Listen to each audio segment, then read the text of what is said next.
Well, hello everybody, this is Tim Green with Rattle Magazine. Welcome to Rattlecast number 235. So glad you could join me. Today's guest, Erica Reid, will be here in about 10 minutes. Before we begin, I should say that Rattle is a publication of the Rattle Foundation, a 501c3 nonprofit working to promote the practice of poetry.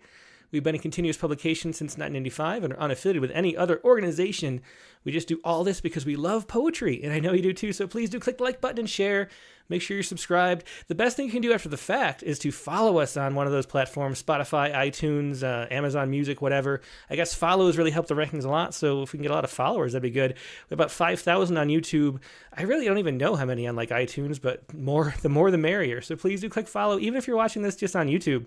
If you have an iTunes account or whatever, go there and click the follow button, because that really helps us out. And just getting random people have these drive-by poetry performances. It's really nice. So please do that if you would. Now, we're going to start with our Poet Respond poem. And the poet couldn't be here today, but we are going to share this poem. This is a Kaddish for Aaron Bushnell. And if you didn't see the story, Aaron Bushnell, emulated, lit himself on fire in a protest. It's a really difficult way to go. And a lot of people wrote that. That was the number one topic that people wrote about this week was Aaron Bushnell, I think. And this was a version of the response to that by Micah, Ackerman, Hirsch. And this is what Micah says about that.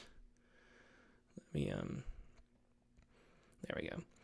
As a Jew opposed to the ongoing genocide being committed in Gaza, I struggled with how to commemorate Aaron Bushnell.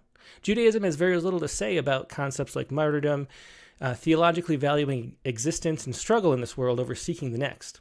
So much do we focus on this earthly life over heaven that our prayer for the dead, the Kaddish Yatom, says nothing about death at all. Instead, it asks the mourners to praise God beyond all humanly conceptions of what it means to praise something, and expresses our longing for the day when the peace embodied by divinity exists permanently in our world. And so, following Father Daniel Berrigan's poetry of protest and the long Jewish tradition of rewriting prayers to meet our contemporary trials, I wrote this Kaddish, a morning prayer, a poem for Aaron. And so here's Micah reading that poem, Kaddish for Aaron Bushnell. Let me get a little more screen friendly. Okay, here we go. A Kaddish for Aaron Bushnell. Praise beyond all conception of praise, the things we cannot understand, this thing that doesn't want to be praised, this tragedy laid over tragedy to stir the watching, misunderstanding crowd from their pulpits, from their bedsides, from their phones. Praise my shaking hands in the California light.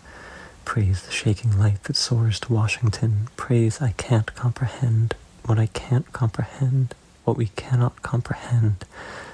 Praise the hands of Gaza's fathers and its mother's sweat. Praise beyond capacity for praising things that cannot be, that will not be, that stand before what is and cry peace to the heaven all around us, made from the praising of our hands around one another, around the sidewalk and the gate, around the world you would speak into being. I am tired of understanding praise in this house of heaven built on shining shores, built on shining hills, built by shining states. Must we again praise the shining city and its shining bombs? Must my children? Must yours? Praise the hands that must be God's in the darkness, that must be light, that must see you on every street corner, wearing the face of the peace come down to where it cannot understand. Praise beyond all conception, or mourn, or scream, or swear. Gaza's children, praise them too, you who praise the voice of thin silence. Praise the driven that cannot understand. Praise the way you cannot understand them. Praise the way you can. Praise understanding renewed, the speaking out against this multiplied 1,000-fold. Praise only understanding what is left to do in city halls, in city streets, in conversations, in protest signs, in graffitied signs, in holy signs, upon the remaining days that repeat themselves how we can never hold down. And I praise. I cannot understand. I praise. And once again, that was Micah Ackerman Hirsch reading a Kaddish for Aaron Bushnell. That was Sunday's poem on Poet Respond. If you'd like to submit yours, of course, any poems about the news, just go to rattle.com/respond, and you can submit your poems there about anything that happened in the current week. Of course, we always talk about, how poems are like prayers on the Rattlecast. That comes up a lot, and that was one of the starkest examples of it, a beautiful prayer poem from Micah Ackerman Hirsch. Now we're going to take a quick break and go to our main guest, Erica Reid. So sit tight, and I'll be right back with more poetry.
And we're back.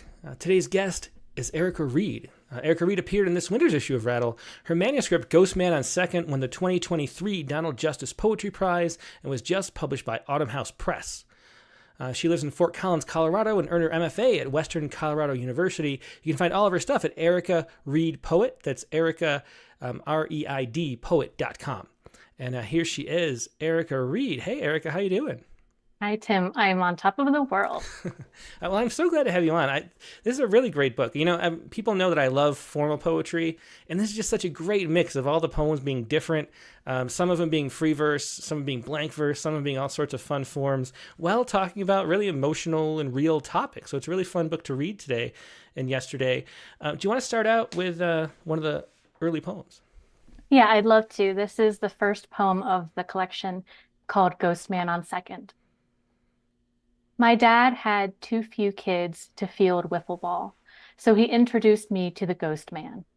Suppose I found myself stuck at second base when it came my turn to bat. The Ghost Man could take my place, continuing my parade around the bases. Of all the ghosts my parents left to me, this Ghost Man serves me best.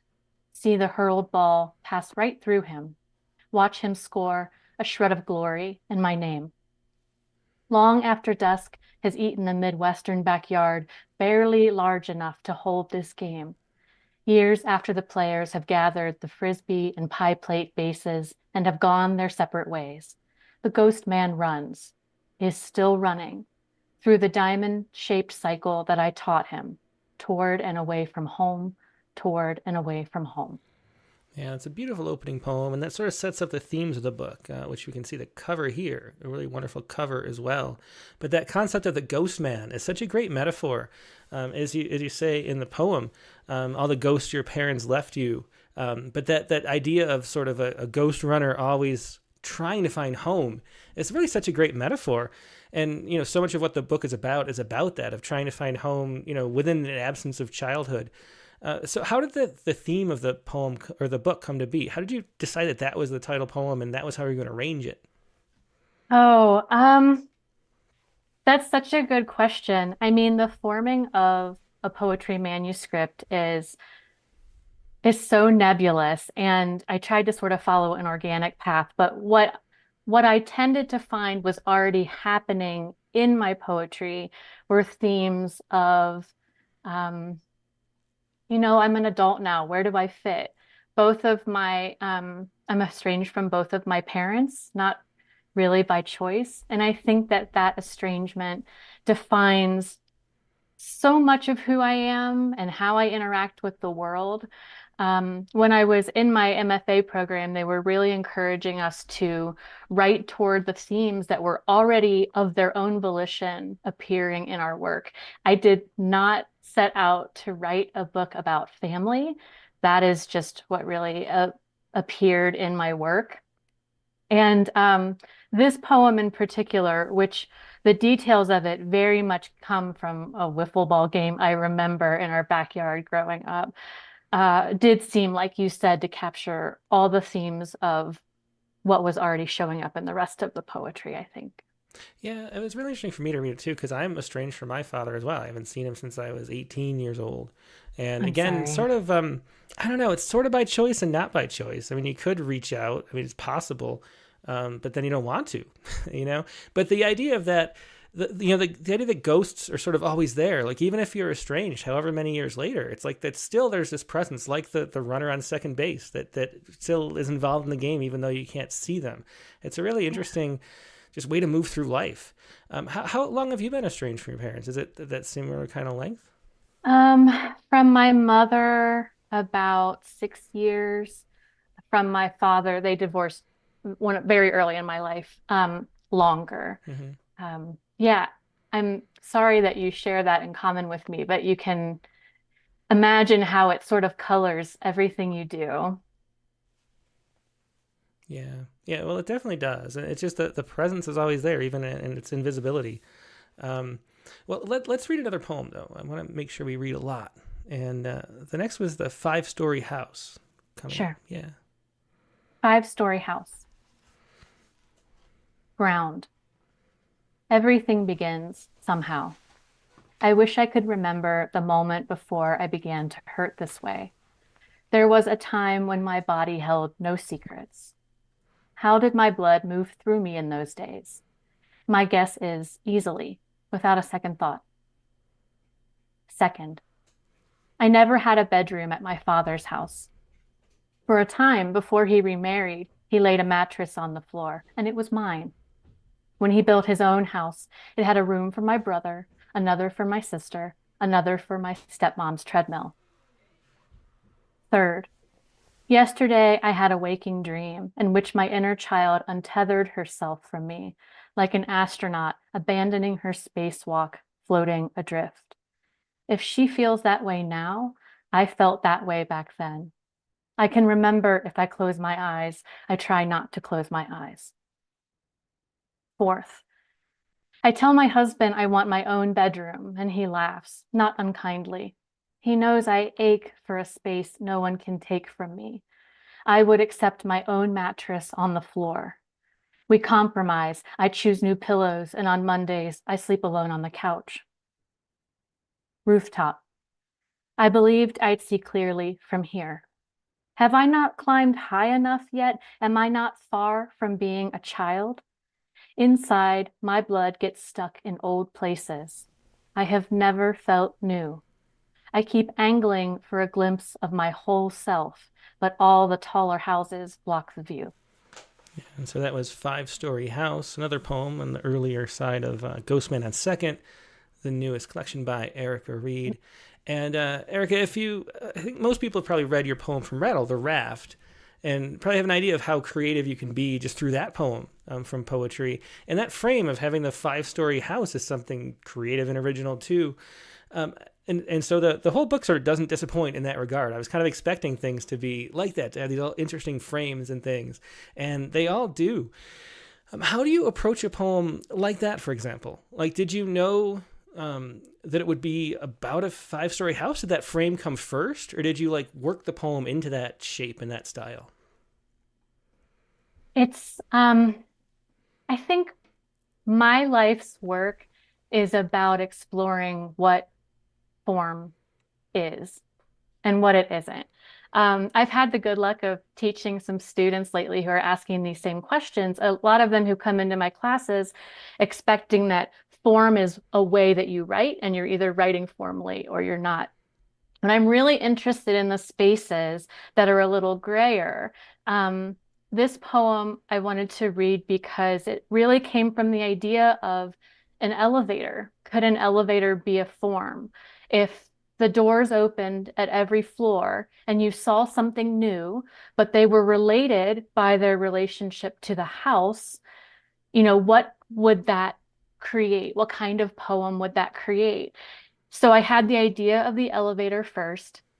I did think 5 sections would be nice. So I gave it, a ground floor, those 3 middle floors, and a rooftop.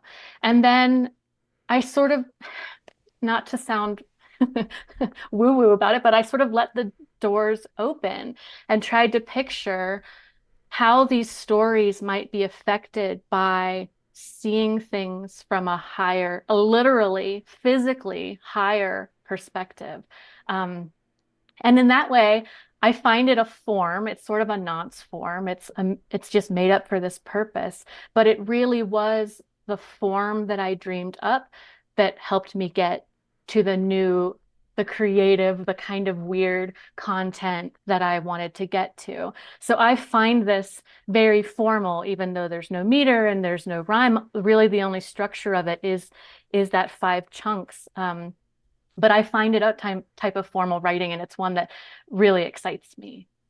Yeah, well, it's the central sonnet crown, which is wonderful too, and it's a crown of sonnets that has rhyming couplets at the end, but the rest is blank verse. So even that sort of works on the border between between the form and not. So it's interesting to see that too.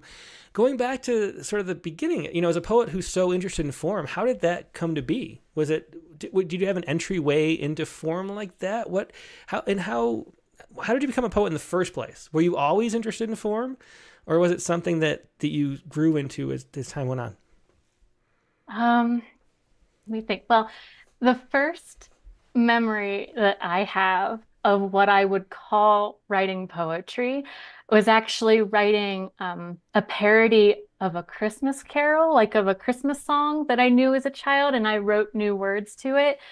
And that, I found so playful and inventive to do, to take something that you already knew. It was it was literally called Walking Through a Bug-Infested House, and it was a parody of Walking in a Winter Wonderland. So all of these rhymes and things were about bugs and roaches and things, and I just got a great kick out of it. And I think you can look into that and sort of see how, give me a structure to work within, and especially something that people already recognize, because like one of my greatest pleasures is seeing how writers are taking the sonnet, which is hundreds of years old, and still surprising us with the ways that it can be reinvented. And part of why that works is because we recognize the sonnet. And we can see what they're doing to change the rules, or to ignore the rules, or to turn it on its head, or like you said, only use the rhyming couplets, or what have you.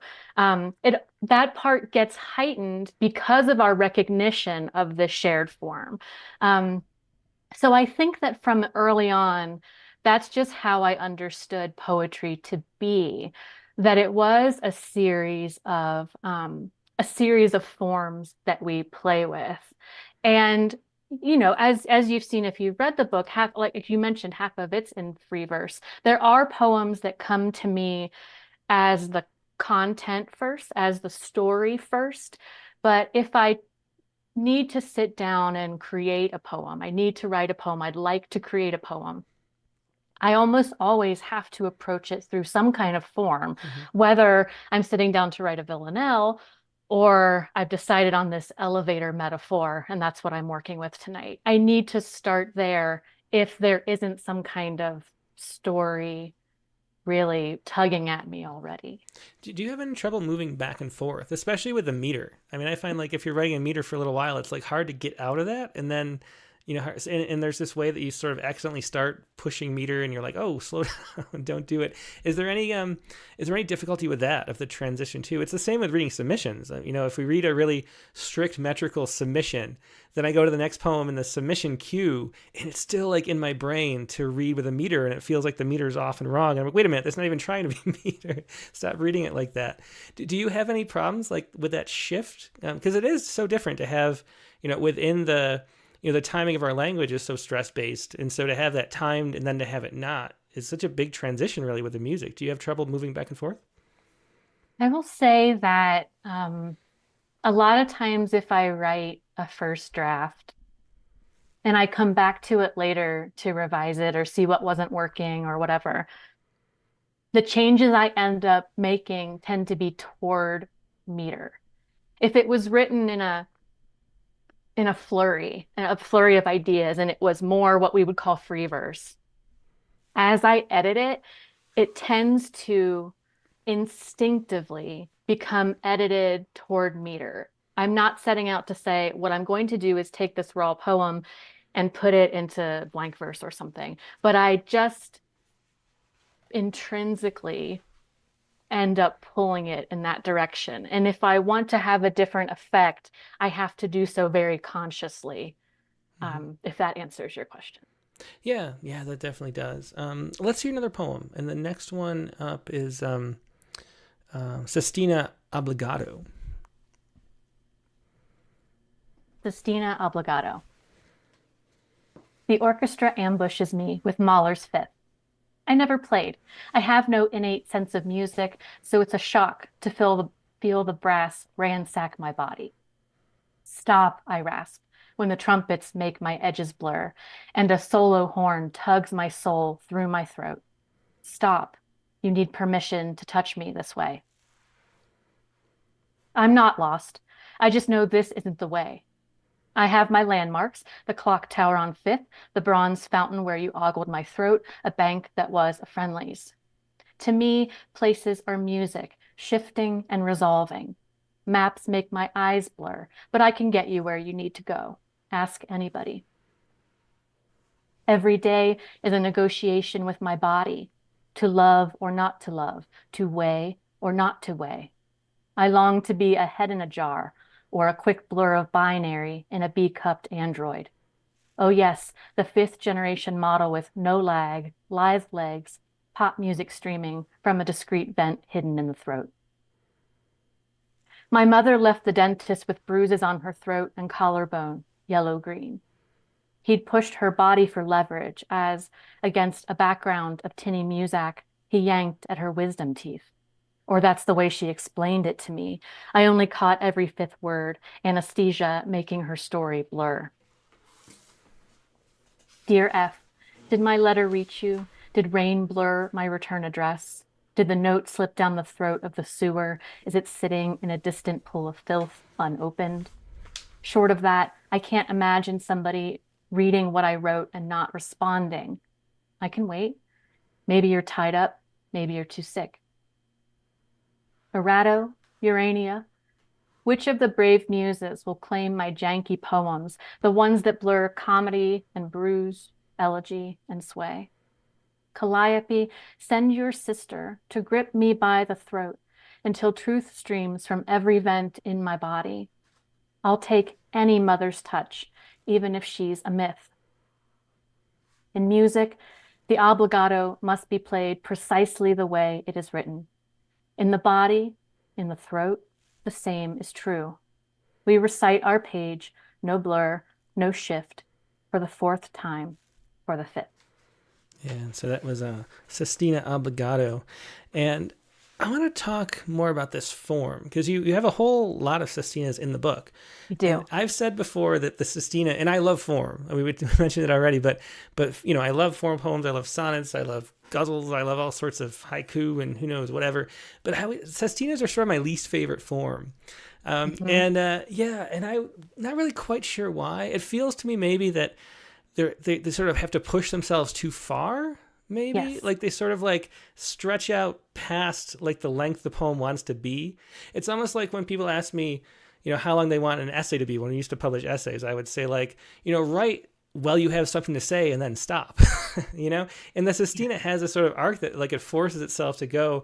And so often maybe it's that it doesn't justify that, or maybe it's that there's no meter usually. And it's sort of a prosy type form. And I'm a little disappointed that it's called a form. I don't know, but I love the sestinas in this book that are a little different. And so how do you approach the sestina yourself, and why do you like them so much? And do you have trouble with the same pitfalls that I do, or am I just out to lunch on that?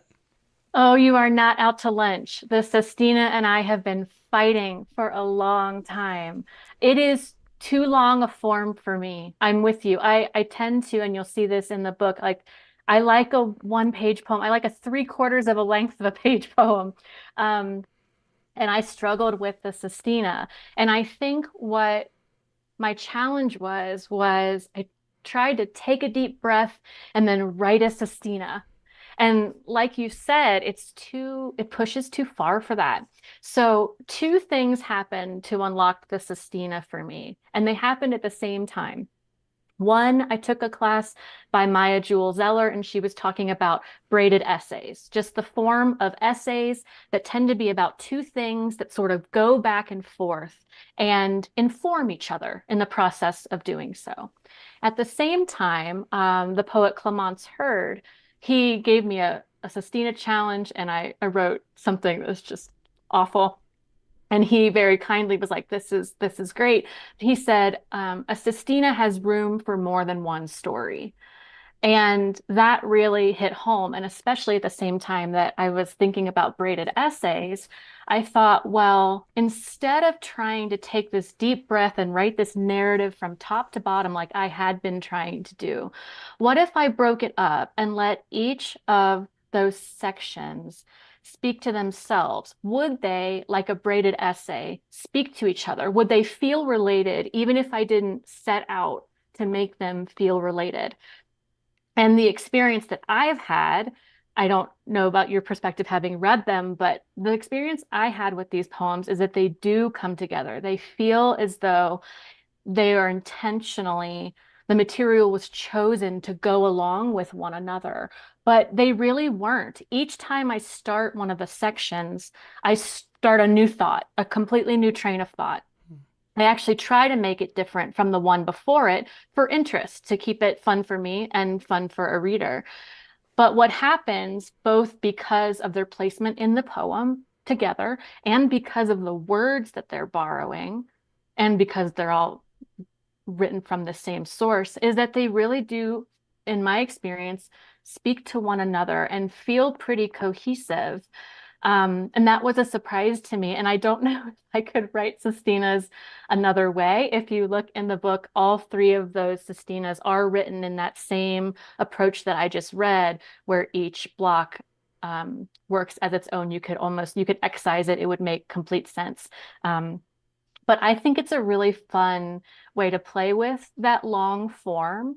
And I think you find a lot of overlap and a lot of conversation in the poetry that you would not have designed for yourself without it. So try it this way and tell me what you think. Yeah, exactly. I mean, even before you started talking about it, just hearing that, Dick Westheimer said this is like a guzzle meets sestina. Brilliant. And what I was thinking, also like a crown of sonnets or something, instead of, you have those 6 lines. We should say, for people just listening who might not know, the sestina is 6 stanzas of 6 lines each, where each end word repeats through each of the stanzas. There's a little cycle to it, but you end on, every line ends on the same one of the same 6 words. And then the last one's a 3-line one that has all 6 of the words in that section. And so, so these words come up a lot, and you kind of cycle through a group of words. And so do you find when you're writing these, I think it's just a great way to unlock the sestina, like you say. I think it works really well. Thinking about it like that is isolated vignettes, like in a ghazal too. Do you do them all at once? Was this sort of a one sitting poem, or was this like every day you'd sit down and say, how can I approach this differently from this today? And was it a longer act of composition than normal? I think you've said before that you sit down and write a lyric and it either works for you or it doesn't. Is that right? Have you said something to that Yeah, I effect? do. I kind of like, there's like this sort of, for me, there's kind of like a meditative space you open up, and then you like explore it while you're there, and then it Yeah. closes when the poem's over. And I could Yeah. go back maybe, but I just don't want to, or I'm just like done I with it. Like I'm just like, okay, so see ya. I would agree with that 100%. There is a meditative state and the poem needs to happen in that time. Then I do revise poems, but it has to be later. It has to be a month later, a year later. I have to come back when it's Hmm. almost like a new poem to me, and I can read it from the outside. Um, So for these sestinas, and again, I don't know if this is your experience, but when I get in that state, it's I get a hyper focus around it and I get really excited. And a lot of my writing I end up doing at night just by that's the time that I have to do it. And occasionally I'll try to just get one of these sestinas started and I will go three stanzas and they'll be like, okay, it's it's late, I'll go to bed. And it'll just keep turning and I will get up and write another one of the chunks and then try to go to bed and I will get up and write another one of the chunks because it just won't let me go until at least the initial thought is played out and I can revise afterwards. But I can't think of a time that I was able to like start this sestina and then come back 3 days later. That whatever was there, that energy tends to be gone for me at that point. So it kind of has to happen in quick succession. Yeah, well, that definitely makes a lot of sense to me. One more thing about that. Do you have any advice for choosing the N words? So, and you're a little bit loose in these sestinas too. Most of the N words do repeat, but sometimes you sort of drift pretty far in your variations on it. So if you look back at this poem, the N words here are fifth, music, body, blur, throat, way. And then next we have the same, but body becomes anybody. And then, and I think those are all the same in the next one too. Through four stanzas, there's one variation, I believe. And then we go though to blur, throat, filth instead of fifth, body, and then weight instead of way, and sick. And so there's a little variation, but the sounds they're very close words. And we have myth, body, throat, sway. Muses instead of music. So we have some drifting there, but it's subtle. It's not many of them, and it's only later. And I think if I remember right, all three sestinas kind of do this, where it gets a little bit loose. So tell us about that, but also how you pick those words to start with in the first place. Is it drifting? Drifting makes it sound like I'm going away from what I'm supposed to do. Mm-hmm. But I absolutely go after those kinds of plays on the words. And when I am trying to choose, the teleutons is the fancy word for the six end words. When I'm trying to choose those words, part of what's in my head is, can I play with this? Not can I repeat it? Mm-hmm. Can I play with this? You will not catch me writing a sestina where all six of the words are exactly how they began throughout the entire poem. Not interested. That is no fun. In fact, when I read a sestina by somebody else, I tend to do a first read of the end words just to see what kind of play that we're doing throughout and try to catch. I mean, these are all such delicate, intentional choices that the poet has made, and I want to pay attention to the craft piece of that. And only then can I go back and actually read it for the content, because I want to see like there's such a riddle to it, and I want to see how they answered the riddle. So I don't know. I take exception to you calling it drifting, because to me this is exactly the fun of the sestina. You already know I have to say these six words 6 or 7 times. The joy is in how does she do it? How is she gonna make it fun? How is she gonna play with it? How is she gonna surprise me in a form that already has a very, very clear expectation? Mm-hmm. So I had great fun in all of these sestinas in trying to invent upon. And I do try, I mean, there are some stretches. I think the biggest stretch in Sestina Obbligato is probably using too sick for music. But the rest of them, I think, are pretty close. And I just find it great fun to do. You asked me how I choose the words. I choose them based on the first stanza. I write the first stanza, and I try to make sure that every line ends with something that feels intuitively repeatable to me. Not just repeatable, but that it has many meanings that I'm going to have a chance to play with. And I think that Probably Sestina Obligato is not the best example, but my mentor, Julie Kane, always says that one of them has to be weird. One of them has to be, you can get away with 5 very basic words, but one of them ought to stand out somehow. Again, to kind of highlight the play that is happening as well as challenge the writer in writing this form. If they're very, if you're just using the and an, like where's the fun in that? Where's the impact of hearing this word be created anew as the poem evolves? Mm-hmm. Yeah, it makes sense. And two, I think drifting is the wrong word, because it's sort of like you're but they push farther into it as the poem goes. But it's the same thing you were talking about with form itself. Whereas, you establish a form, what we're doing, and then that allows us to push deeper into variation on it too, because we've already established it. So I think it's a great example. And really, these sestinas are very alive. Do you want to read another one? I know we weren't planning on it, but sure, since we talked so much about it, it might be fun. I would love to. Do you have one in mind? I think the other two are deciduous and shucking. I like them both, either one.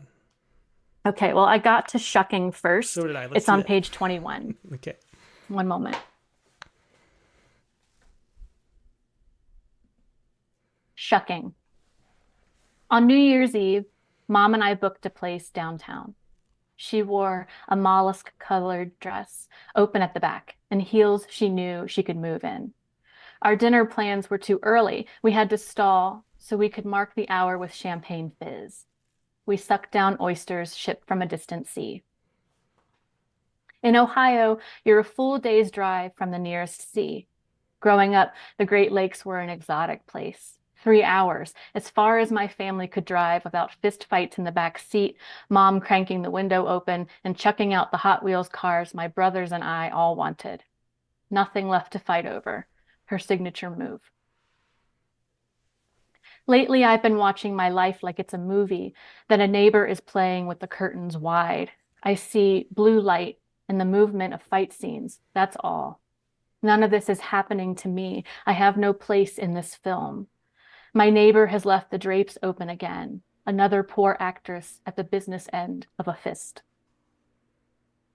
In my house, it was the women who put their fists into drywall, who slammed doors and moved through hallways like wild horses. At 13, I had only to open my glossy mouth to set us off. Even now, I never see it coming. The toss of the head, the breakneck pace. I used to think she was the only mad stallion in the stall. I will not be a mother. Certain friends tell me to stall, too soon to decide. They cannot see that I have a fist for a womb. I know I am missing a safe, warm place inside. Where do I fit? A woman who does not simply move against the current, but drifts out to her own empty sea. Pull me back from the lonely gush, from the wide open. There were years when our relationship hinged open. In these years, I took our fury and swallowed it all. Even in Ohio, oysters taste like the wide blank sea. I was young when I understood that words can be fists, and I could either learn to dodge, weave, and move, or else I could disappear, send a glossy decoy in my place. Perhaps my place in this world is trying to move toward me. If I stall, stand stock still, pray to be seen, a door will open like a fist or an apology. Yeah, and so that was Shucking. Another sestina from Ghostman on Second, Erica Reid's newest book, winner of the Donald Justice Poetry Prize. And I love those sestinas. And I hope I've never seen sestinas like that before. And I'm hoping that more people start writing them that way. Not to diminish, we published, some sestinas. We had some really nice ones in the past. We had a sestina for adjuncts that kind of went viral. It was great. We had, we had a bunch of good sestinas, but it'd be nice to see more sestinas in that mode where they sort of hybrid with that, fragmented, braided type storytelling. It's a really nice way to do it. So tell us about winning the Donald Justice Poetry Prize, because that's really cool. That's like a cool name to have, especially if you like formal poetry on your poetry prize. How long did you enter this book? And did it take a while? And what was it like to win and get that phone call or whatever it was, I assume? I'm afraid to tell you that it didn't take as long as I expected because I think in reality, usually it does. But my manuscript was out for less than a year. Oh, wow. It is my graduate manuscript from my MFA from Western Colorado University, greatly evolved, but that is the basis of the collection. And yeah, it was not long after that that I got the call. Mark Jarman was the judge of the prize. And I sit in this office. My husband sits over there, right next to me in the same office. And I had missed a phone call and I saw a voicemail and just not kind of thinking, I played it on speaker and it was Mark Jarman telling me the news. And my husband just his head snapped over, and I was just like on the floor, completely freaking out about it. It's you know, you think you want your book to be picked up by someone, no matter what. But if I can just tell you what it's like to have it be picked up by someone who really sees it and who knows it, and especially for a formal poet can read form and recognize that special kind of work. I mean, I've literally, these sestinas that we're looking at, I sent it to somebody once for some editorial notes, and they suggested I change some things which would have broken the form, like stop reusing this word. So to have somebody read your work well, and and Rattle does this too. I always feel like when the formal poetry that you share is not it's really treated lovingly, and that you guys really understand the craft behind it and recognize that extra layer of what's special about that poetry. So the Donald Justice Poetry Prize is administered by Westchester University, and they've been really great to work with. And Autumn House Press partners with them to produce the books each year. And my editor, Mike Good, was just really incredible and also can read form well and holds that up. So it's just been an amazing experience. And I've been trying not to say lucky because I've worked hard, but really fortunate to have my book land exactly where it did. Yeah, that's neat to hear too. And of course, Mike Good, we published him, and he came out for our reading series years ago, so I know him. And then Mark Jarman was on the Rattlecast like 2 years ago. I said at the time too that he was probably the first book of poetry I loved. I used to go in the stacks at the University of Rochester when I was like a science major, and I had one poetry class, and I'd like, oh, I need to read some poetry. So I just grabbed books at random, and one was Unholy Sonnets. And I was like, whoa, that book is amazing. And that's one of the reasons I started paying more attention to poetry, I think. So it was really cool to have him on. Great. I mean, that's a real argument for having guest judges when they're the ones who call you up, and you just hear Mark Jarman leaving you a voicemail. Oh my gosh. I still have the voicemail. I mean, I'm almost glad that I missed that call because I have this recording on my phone. And on those days where you just think, like, what am I doing? I don't, is this writing any good? To be able to have that to play back, that's a gift. Yeah. Well, let's hear another poem. And I should say, if people are enjoying this, or even if you're not, please do click the like button. The more people who click the like button, the more this poetry gets spread around. And if I say that during the broadcast, you get a lot more likes. So if you haven't clicked like yet, please do. And also follow us if you're listening later on iTunes or whatever. And if you have any questions for Erica, please leave them right now in the chat windows on Facebook or YouTube. We did have one question, at least so far. I can scroll back up to it for later. But if you put like question in bold or something, I see it more clearly. That's nice too. But leave any questions and I'll pass them along in a little bit. But for now, let's hear another poem. Sure. I'm going to read Colorado Cottonwoods, and I'll say like the first sections of the book are about sort of grappling with my estrangement, and the middle, that sonnet crown that you mentioned, is like a direct conversation with my mother. And then these poems that I'm about to start reading are a section of sort of trying to find autonomy again after that conversation. This is Colorado Cottonwoods. The tree's white pulp is so thick on the trail that my eyes first choose to believe a rabbit's warren has been ripped apart, all that sacred belly fur scattered.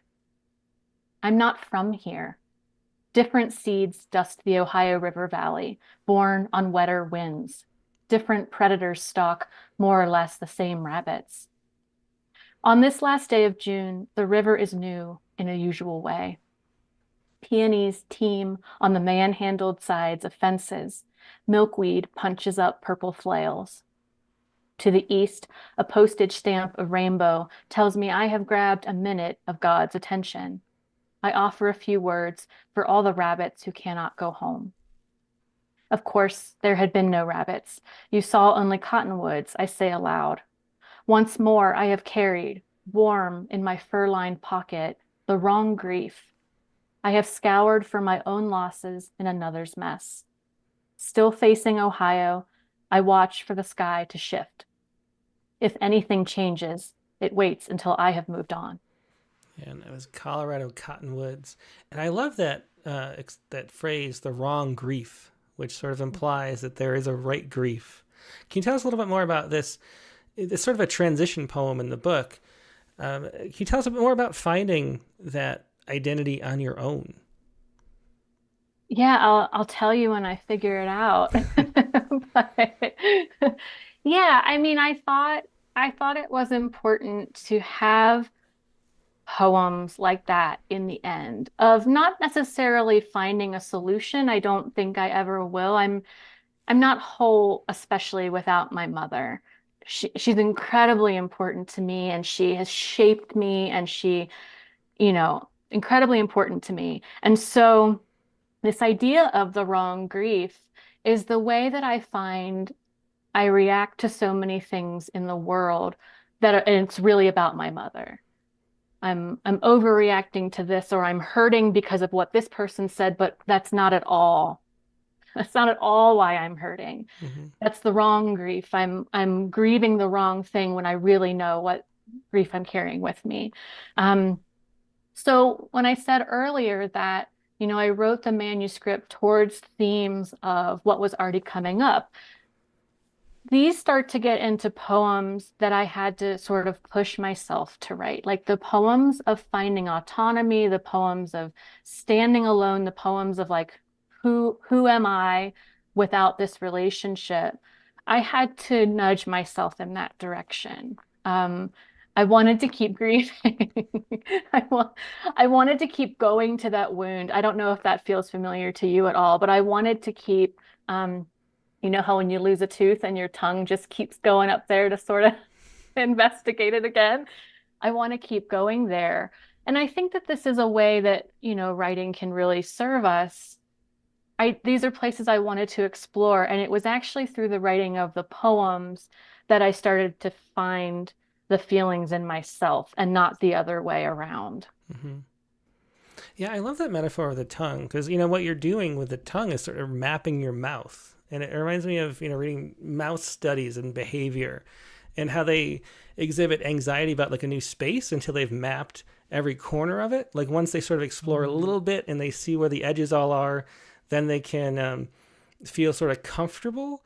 And so that idea of mapping like a chipped tooth or something. I chipped a crown recently, like 6 months ago, eating a piece of foreign object that got into my salsa. and and it just, I couldn't keep my tongue away from that spot, And and then when the dentist came and like smoothed it out, again, I was like just obsessed with that. And there's a way that poetry is those things that we haven't fully mapped, that we're obsessed with because we haven't. And it's maybe a great metaphor for what we're all doing with all these books. Yeah, thanks for saying that. It's definitely how it is felt. And there was a point where I was like, okay, I love these poems I'm writing. There's something really true feeling. I was at that point in workshop, and whenever I would bring in one of these poems that kind of touched on how I feel about missing my mother, those poems people would relate to them and they would find something in them. And it felt good to write that. And it felt good to write something that was really coming from me versus I can be very much a craftsman. Because of this form, I can just write a fun sonnet and be done with it. It felt good to be writing something that felt really true and that was connecting to people in a real way. But there's a point where with that sort of with the tongue prodding at the sore that it's not useful after a point. And you know, we're not going to find something new in that wound. Mm-hmm.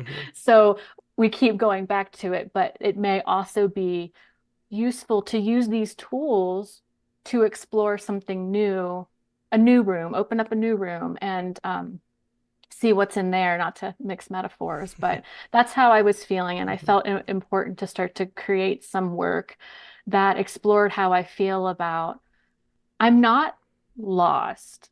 I'm not a little girl. Like there are younger parts of me that hurt all the time and that want a mother and what have you.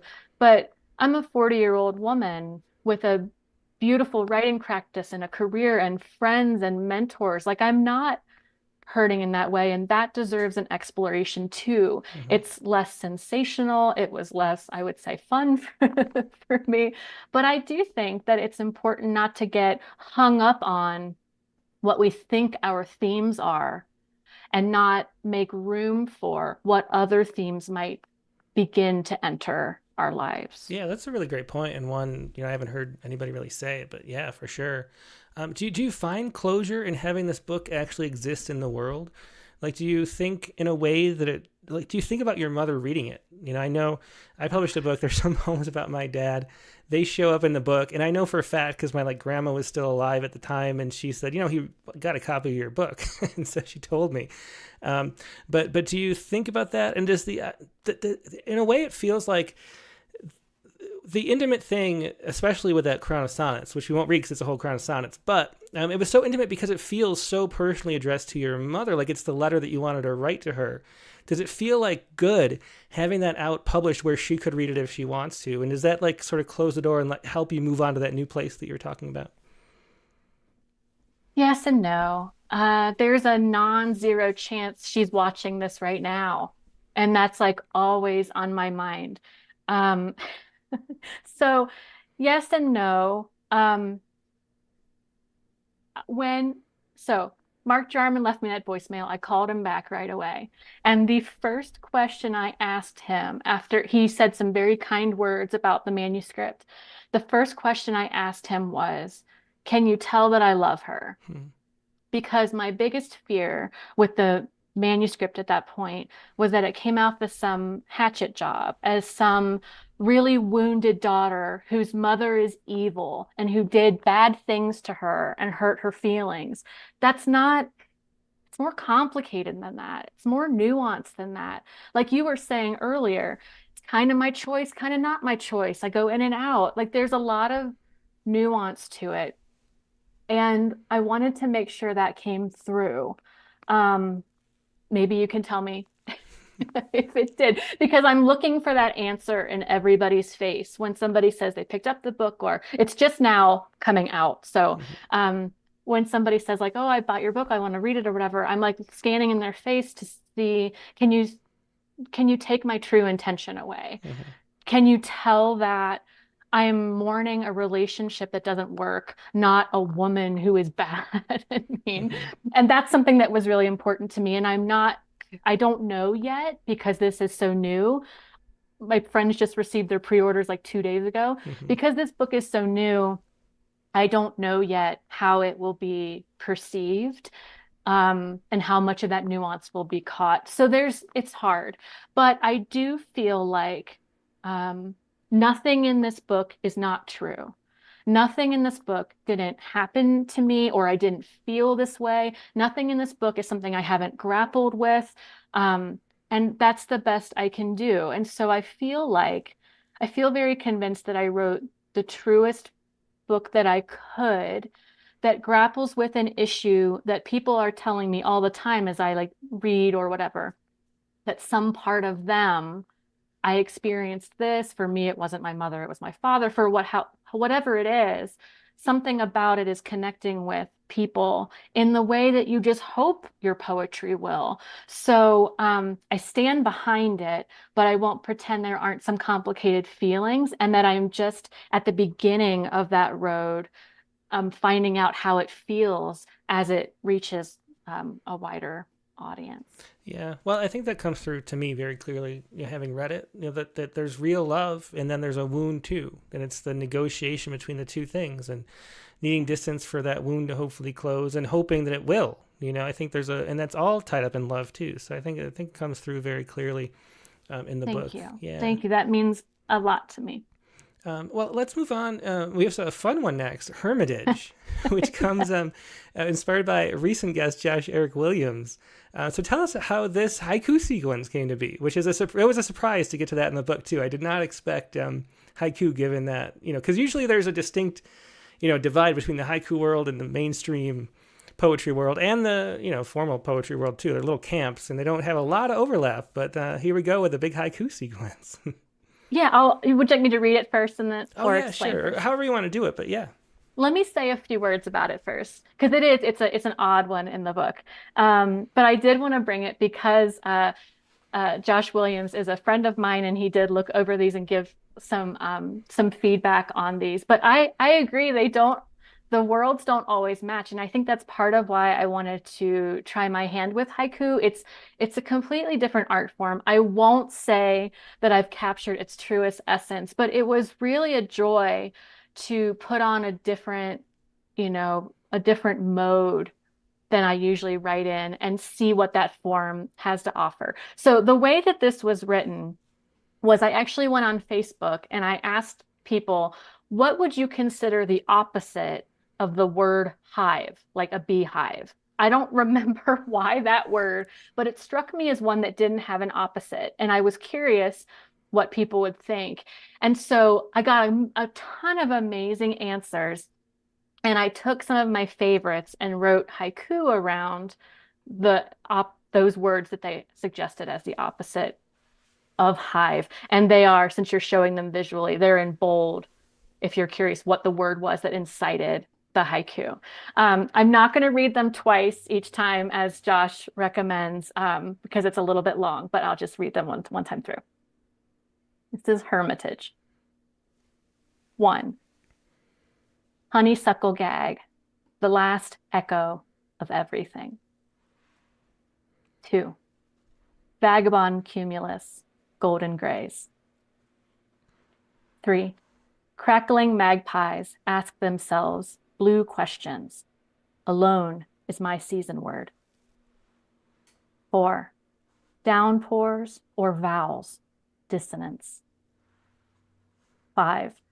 All grasses sway. I hear them on my tongue, nectarless.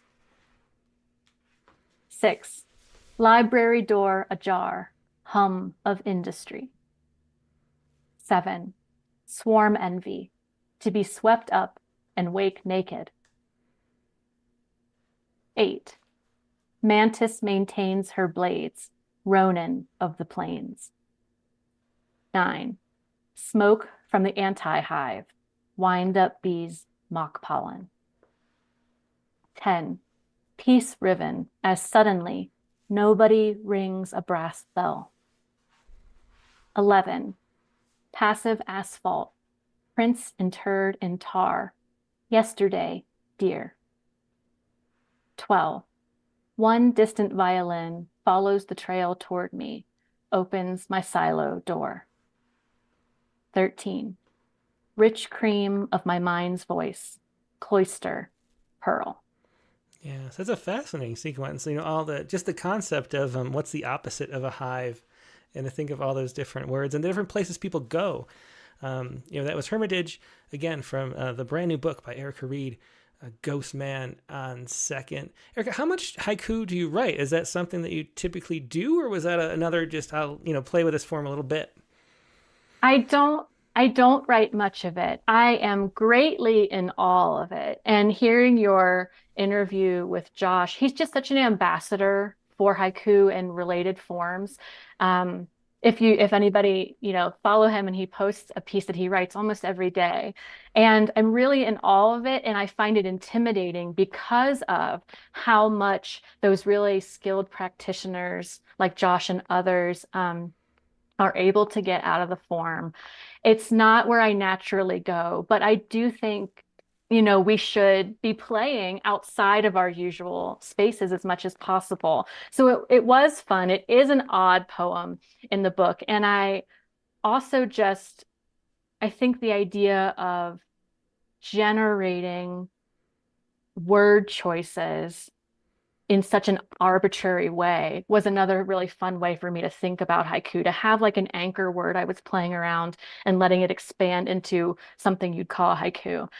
But no, it's not a form I play with very often. And I think that the depths that are possible there are for better practitioners than I. Yeah, well, they're excellent examples of the form, and it's just it is nice to see, no pun intended, but haiku and regular poetry cross pollinating because it's worth it. Well, let's I want to read more poems. I'd like to get to the whole list if possible. Let's do my womb is a room on Okay. Airbnb. A really interesting metaphor here too. Thank you. Since I couldn't read the sonnet crown in the middle, I thought I'd offer you just a standalone sonnet. My womb as a room on Airbnb. Romantic getaway or girls' night out. This fresh new listing's tidy, bright, and clean. A recent top to bottom renovation, which still retains the charm of 83. You'll love the prime location, easy walk to dining, shopping, trails along the river. Enjoy your private entrance. Access codes arrive by text. Yes, DoorDash does deliver. This cozy hidden gem will feel like home, although decor is sparse, a modern look. A room this stunning should be put to use. You'll be the first to rate us. Click to book. Free tea and coffee, space for bikes and skis, quiet hours past 10, no children, please. Yeah, great fun sonnet there. I mean, you mentioned pull how easy it is sort of to pull out a sonnet, and then and have fun with it, and you can see the fun I'm playing there. That's a sonnet from Ghostman and Second again by Erica Reid. And let's go to the questions from the audience a little bit. Let me find where I was looking though. So Colin Sandberg over on Facebook asks, which form excites you right now? And you're eager to write. Is there a certain form that excites you now? Is it that sestina or is it something else in the moment? Oh, my my answer is always the form I haven't done yet is always the one that excites me the most. Um, because I feel like it's like redoing a jigsaw puzzle. Okay, okay. This is still fun the second time, I guess. But I really enjoy the puzzle quality of forms, and so I'm always seeking out or inventing new ones. Mm-hmm. And a lot of the ideas that I get, I actually do come from Rattle. I'm really not trying to suck up here, but if you have the book on page 71, I borrowed the form that Kat Lehman invented, the Sudoku, that where haiku go both across and down. And I thought that was really fun to play with. If I, had a day tomorrow where I could sit down and write a poem, I would probably sit down with that sestina again because I haven't felt like I have exhausted its form yet. But I'm trying to think if there's another form. Um, yeah, I think that might have to be my answer. And then Colin had a follow-up question too. He wanted to know, do you notice that you gravitate toward different forms depending on your personal needs? And to follow up on that, I think too, Oh. it's sort of a chicken and egg question. Do you feel like does the form come first or the idea for the poem? Like, is the idea generated by the form, or is the form something that will fit the idea more often than not? It goes both ways for me. Either one can incite the other for sure. Um, again, Julie Kane, whom I love, she always likes to point out that certain forms, sort of intrinsically, like the pantoum, the way that it repeats lines sort of ad nauseum, can fit an obsessive sort of topic better. It's not the only thing it can do, but there are forms I reach toward if my subject matter is going to have an obsessive quality or a lyric quality or what have you. Um, but for the most part, I would say that the the attempt to fulfill the form, I sort of, how to say it, try to release my control on where I'm going with this and let the fulfillment of the form be the primary thing. And what I find when I do that, we'll talk about the sestina again. When I find that I'm just writing toward that next end word, I know what it has to be. I know about how much space I have to get it. I'm just writing toward that next end word. Whatever comes at that point. And so the form is really making space for, I'm pointing back here because I always think about it like the back of my mind to supply what's going to fulfill it. But again, like I said, sometimes I've got an inciting idea. I know what I want to write about. Something happened today and I'd like to get this down on paper. Then the content leads. And if I revise it into form or into meter, as we discussed earlier, that may happen secondarily, but the content leads. So for me, it just depends. And then a follow-up to that follow-up to the follow-up. Brian O'Sullivan asks, is there a form that repels you, perhaps one you have used, but would be reluctant to return to? Oh my gosh. What a good question. I wish I were prepared for it. I don't have an answer off the top of my head. I would have said sestina once upon a time for the reasons we discussed earlier, but we have reconciled. Oh my gosh. I can't think of one at the moment. I will say that my friend Nancy Beauregard loves the contrapuntal poems where you write them. I don't even know how to describe it without a visual, but it's two separate poems that read horizontally and vertically, and they interact with each other. She loves those. They make my brain smoke, and I have never written one that I find successful in the end of it. I don't know why. It should make my puzzle brain so happy, but I just really struggle with it. So I won't say it repels me. I will just say that it eludes me. Yeah. Well, for me, I think too, any form that has some kind of music that you can hear to it, but when it becomes just a puzzle, that's when I can't, get on board. So anything like contrapuntal is a great example, but also palindrome poems. I know, there's some poets who we've had on who love that, just the focused attention that takes to do that. And then are just so far removed from what I'm, interested in exploring with my brain that I just couldn't even imagine doing that. And no, that's not going to be the prompt poem for next week, a contrapuntal or a palindrome. But yeah, let's do, I wanted to finish, we could do both poems, I think, if we have time. Let's do Getaway Car, and then we'll ask another question or two, and then we'll do the last poem too. Beautiful. Okay. The Getaway Car for my niece on her first birthday. Look, little Hellraiser, I am not known for my natural way with children. I've had to learn a lot since last October. I thought your teeth came in too early, for example, but it appears that you know best. You also know my brother better than I ever did. When you're ready, I hope you will teach me your magic, how you transformed my baby brother, who loved to chuck toy planes at our ceiling fan, into your protective father. But today is your birthday, Fiona, and I am meant to be giving you gifts. Your dad is no doubt expecting baby's first book of suffragettes or a cherry red pocket knife made for little hands.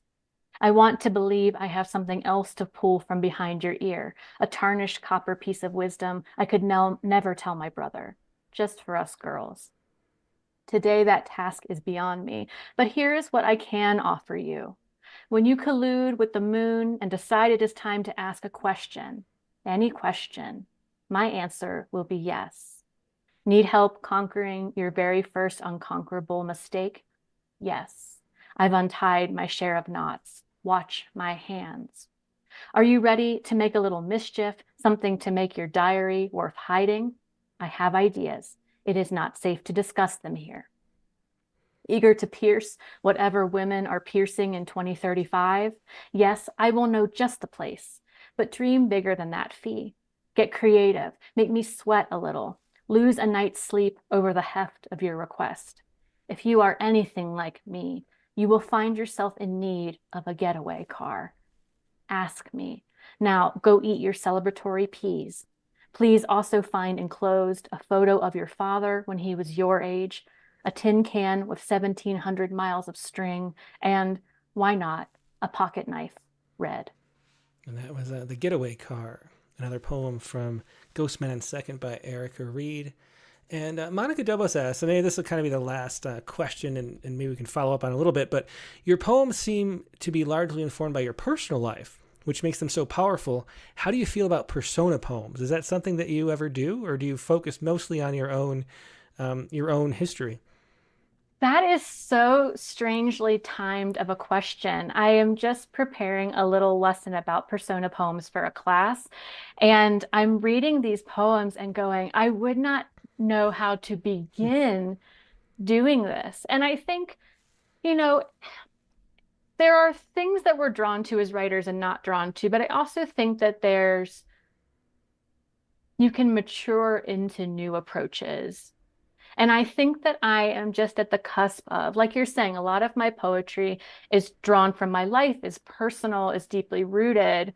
That's what I've been writing so far. But I hope that in my own future, there are other modes and other opportunities and other things that I'll explore. I can't, besides writing about Greek mythology, which I've done since I was a young girl, imagining myself Persephone or something like that, I have a hard time picturing myself in another person's shoes well enough that I feel like I can claim that voice. And there are people who do this so well. I was just reading a Patricia Smith poem in the voice of Hurricane Katrina and just going like, amazing. This obviously need to be written this way and by such a skilled poet. And I hope at some point I am up to that challenge. But right now, I don't know how to begin. I don't know how to earn that voice, or I haven't found the characters, personalities, people, what have you, that inspire me to share what I have to say through that perspective, I guess. Yeah, that's something that I struggle with too. And maybe it's the nature of writing sort of lyrical poems, is that you're drawing from that well. I had one of those issues, like a cracked tooth, that I was trying to map, and that was like the first 10 years of me as a poet, sort of mapping that, figuring that out, and then putting out a book. And then after that, I had like, what do I do now? And I kind of did exercises and had fun and didn't really do anything and didn't have any like draw toward keeping writing really, and so I went in this little lull where I wasn't writing anything really. Do you have something that you're working on now? Is there a new project in the works, or anything direction you think you're going now that you've gotten this map down on paper? Tim, I just did this. I just did this. No, I'm teasing. I am very much thinking about a second book. And I don't know if I can say more about that, but except that I really am still trying to nudge myself toward think of something else, move the tongue away from the wound. The wound is still there. You will read it in every poem I've ever write forever if you're a careful reader. It just can't, it comes through my blood. I don't know how else to say it. But look at new things. There is an incredible, beautiful world around you that deserves the same kind of attention that wound does. And so I'm trying to intentionally focus my creative energies in some new spaces, both to challenge myself and to not be a one-trick pony, I guess. Yeah. Well, really, really quick one question. Deborah Tannenbaum wants to know where you teach, because she lives in Colorado too, so maybe a potential new student. Yes, I teach at Western Colorado University, where I received my MFA. Okay. I'm on faculty there. And I also teach at places like Hudson Valley Writer Center and a couple other places here and there. If you go to my website, I keep a list of both workshops I'm doing and other opportunities like that. Oh, great. Well, hopefully you'll see Deb at some point. That'd be amazing. Yeah, well, let's wrap it up with one last poem. The last poem in the book, in another form, a prose poem, which we haven't seen yet. Why don't you go ahead and read that one? I'm going to say thank you one more time before I do, in case I don't get a chance. Thank you for having me tonight. It has meant so much. Oh, well, you're welcome. It's been a pleasure for sure. If ever there were a time for a long title, this would be it. Throw out the old rules, even the ones you made for yourself, especially the ones you made for yourself. Fire your guns in the air like a prospector. Run and jump, but do not play. Or do play, because you have forgotten what is on fire, what is burning right up. You will forget, and the forgetting will startle you out of your little peace. This is a time for something new, for something you've been afraid to try. You have bigger things to fear now. Find a corner of your house you did not know was there. Maybe add a chair. Maybe see if the windows can open wider than you usually bother with. See if something in you can open wider too. Spread that rib cage wide and let a bird in. What the hell? There was a time when birds could not nest inside you, but who can remember that other life? Yeah, another beautiful poem to close on. That was If Ever There Was a Time, or Were a Time for a Long Title, This Would Be It. Really fun title, too. Those are poems, again, from Ghostman on Second by Erica Reid. Erica, thanks so much for being a guest. Really been a pleasure reading this book over the weekend and talking to you today. It's been great. Thank you so much. Yeah, thank you. And once again, that was Erica Reid, and her website, if you'd like to find it, and a whole bunch more, is at ericareidpoet.com. That's ERICAREID poet.com. So find it where you will, and find Ghostman on Second, too. Now we're going to take a quick break and go to our prompt lines. And we have a special announcement of last month's prompt poet of the month. And we'll find out who that is. We'll share that poem, and we'll be right back with your prompt poems too. So let me tell you how it works if you're new to the broadcast. I'm putting up the instructions right here. This week's prompt was to write a what to do if poem about what to do in an unusual situation. That was after Michael Meyerhofer's poem, What to Do If You're Buried Alive. So if you have a poem like that or any other past prompt poem that you want to share, email it first to prompt lines. That's prompt lines, all one word, at rattle.com. Then find the Zoom link, which I'm about to add, into the chat windows on Facebook and YouTube, and you can join us, but only if you want to read a poem. If you want to just enjoy poems, the best place to view it is where you're viewing this right now, probably YouTube, maybe Facebook, possibly X, but wherever you can see the poem too as we do it, so keep watching there, and I'll be right back with more poetry.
And we're back. Thanks for your patience. And we have our prompt poems editor here, none other than Katie Dozier. Hi, Katie. How you doing? Good. I love the interview with Erica. I love how she's like not wedded to a single form and just moves around. It's very inspiring. Yeah, definitely. I mean, that's what, I like to do. You like to do. It's really fun to play with different forms, and, unlocking the sestina for making it something interesting. It might be something fun too. So, Yeah. But we have a special announcement today. It is the first Rattlecast of March. So it's time to announce last month's Prompt Poem of the Month winner. And who was it, Katie? I am very excited to announce that the winner this month is Kelly Sargent with her haiku sequence, the L word, that I love instantly. I was thrilled when I saw it because she posted it in the prompt group on Facebook, so I read it first there. And then we shared it also. She sent it in for us to read one week. And I think it's just a gorgeous haiku sequence. Yeah, it really is. And you mentioned maybe at the time on that episode or maybe on a poetry space or something, but that Kelly has one of your favorite haiku sequences of all time already, which was back in the last spring's issue. And this is another one more tightly around the L word, as it were, and a really beautiful haiku. Should we read that first, do you think, or should we read Kelly's notes that she sent us? Why don't you read Kelly's note first? I think would be great. Okay, so this is the introduction to Kelly's book, which is called Bookmarks, right? Am I right about Yes. that? Yeah, it's called By Red Moon Bookmarks. Press. Mm-hmm. By Red Moon Press, yeah. And so, of course, Red Moon Press is the really probably the best haiku publisher of haiku books out there right now over the last couple decades. They did Joshua Eric Williams' book that we had recently, a whole bunch of great books. The Disjunctive Dragonfly, one of the best books about haiku criticism, too. They do a whole bunch of stuff. And so her book, Bookmarks, came up there. And this is what she said in the introduction, which sort of introduces you a little bit to Kelly's work since she can't be here and join us. She says, if only two people were fluent in my first language, my twin sister, born profoundly deaf, and I, also born with significant hearing loss. During toddlerhood on an American military base in Germany and several years prior to learning American Sign Language, we began communicating with each other using our hands, shaping and arranging images. Our eyes being our ears, understanding developed through keen observation of our physical and natural environment, people and their facial expressions and body movements, and nature and its living creatures and elements.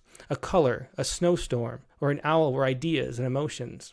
Somehow, in a way I will never understand because I do not remember, images and meanings merged to create a shared language. And she goes on to talk more about this in her introduction to this great book, which I really highly recommend. But that is why, one of the reasons she's so wonderful at the poetry is that connection between image and emotion is so pure and important to her being. And I think they really come out and all. I just love everything I've read of hers myself.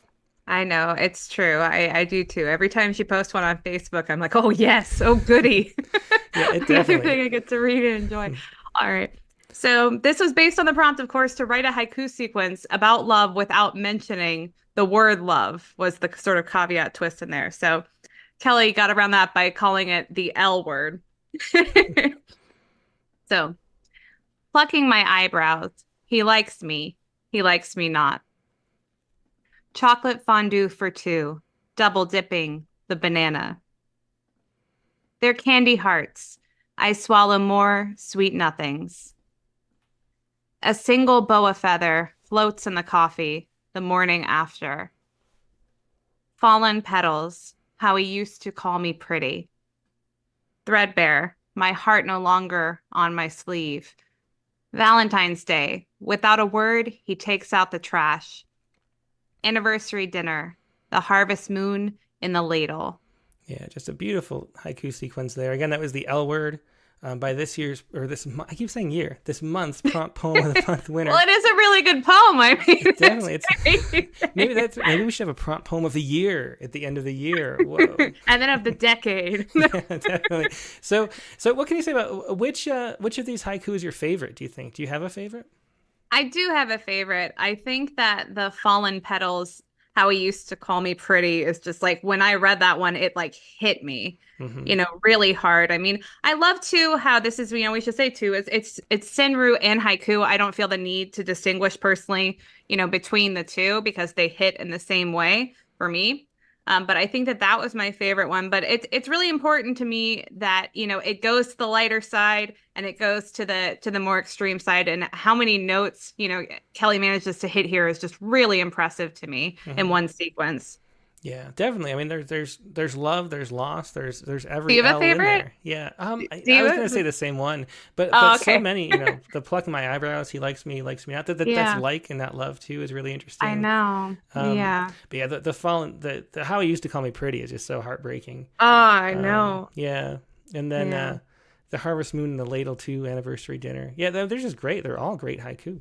Yeah, really impressive. So thanks so much for writing it, Kelly, and allowing me to read it for everybody. It was an honor to get to read it. So thank you. Yeah, and that's going to be the poem of the day tomorrow. And and looking forward to sharing that with everybody. And what do you have to say, anything about reading submissions in the last month in general? Was there any sort of thoughts or reactions you had from the whole bulk of the submissions?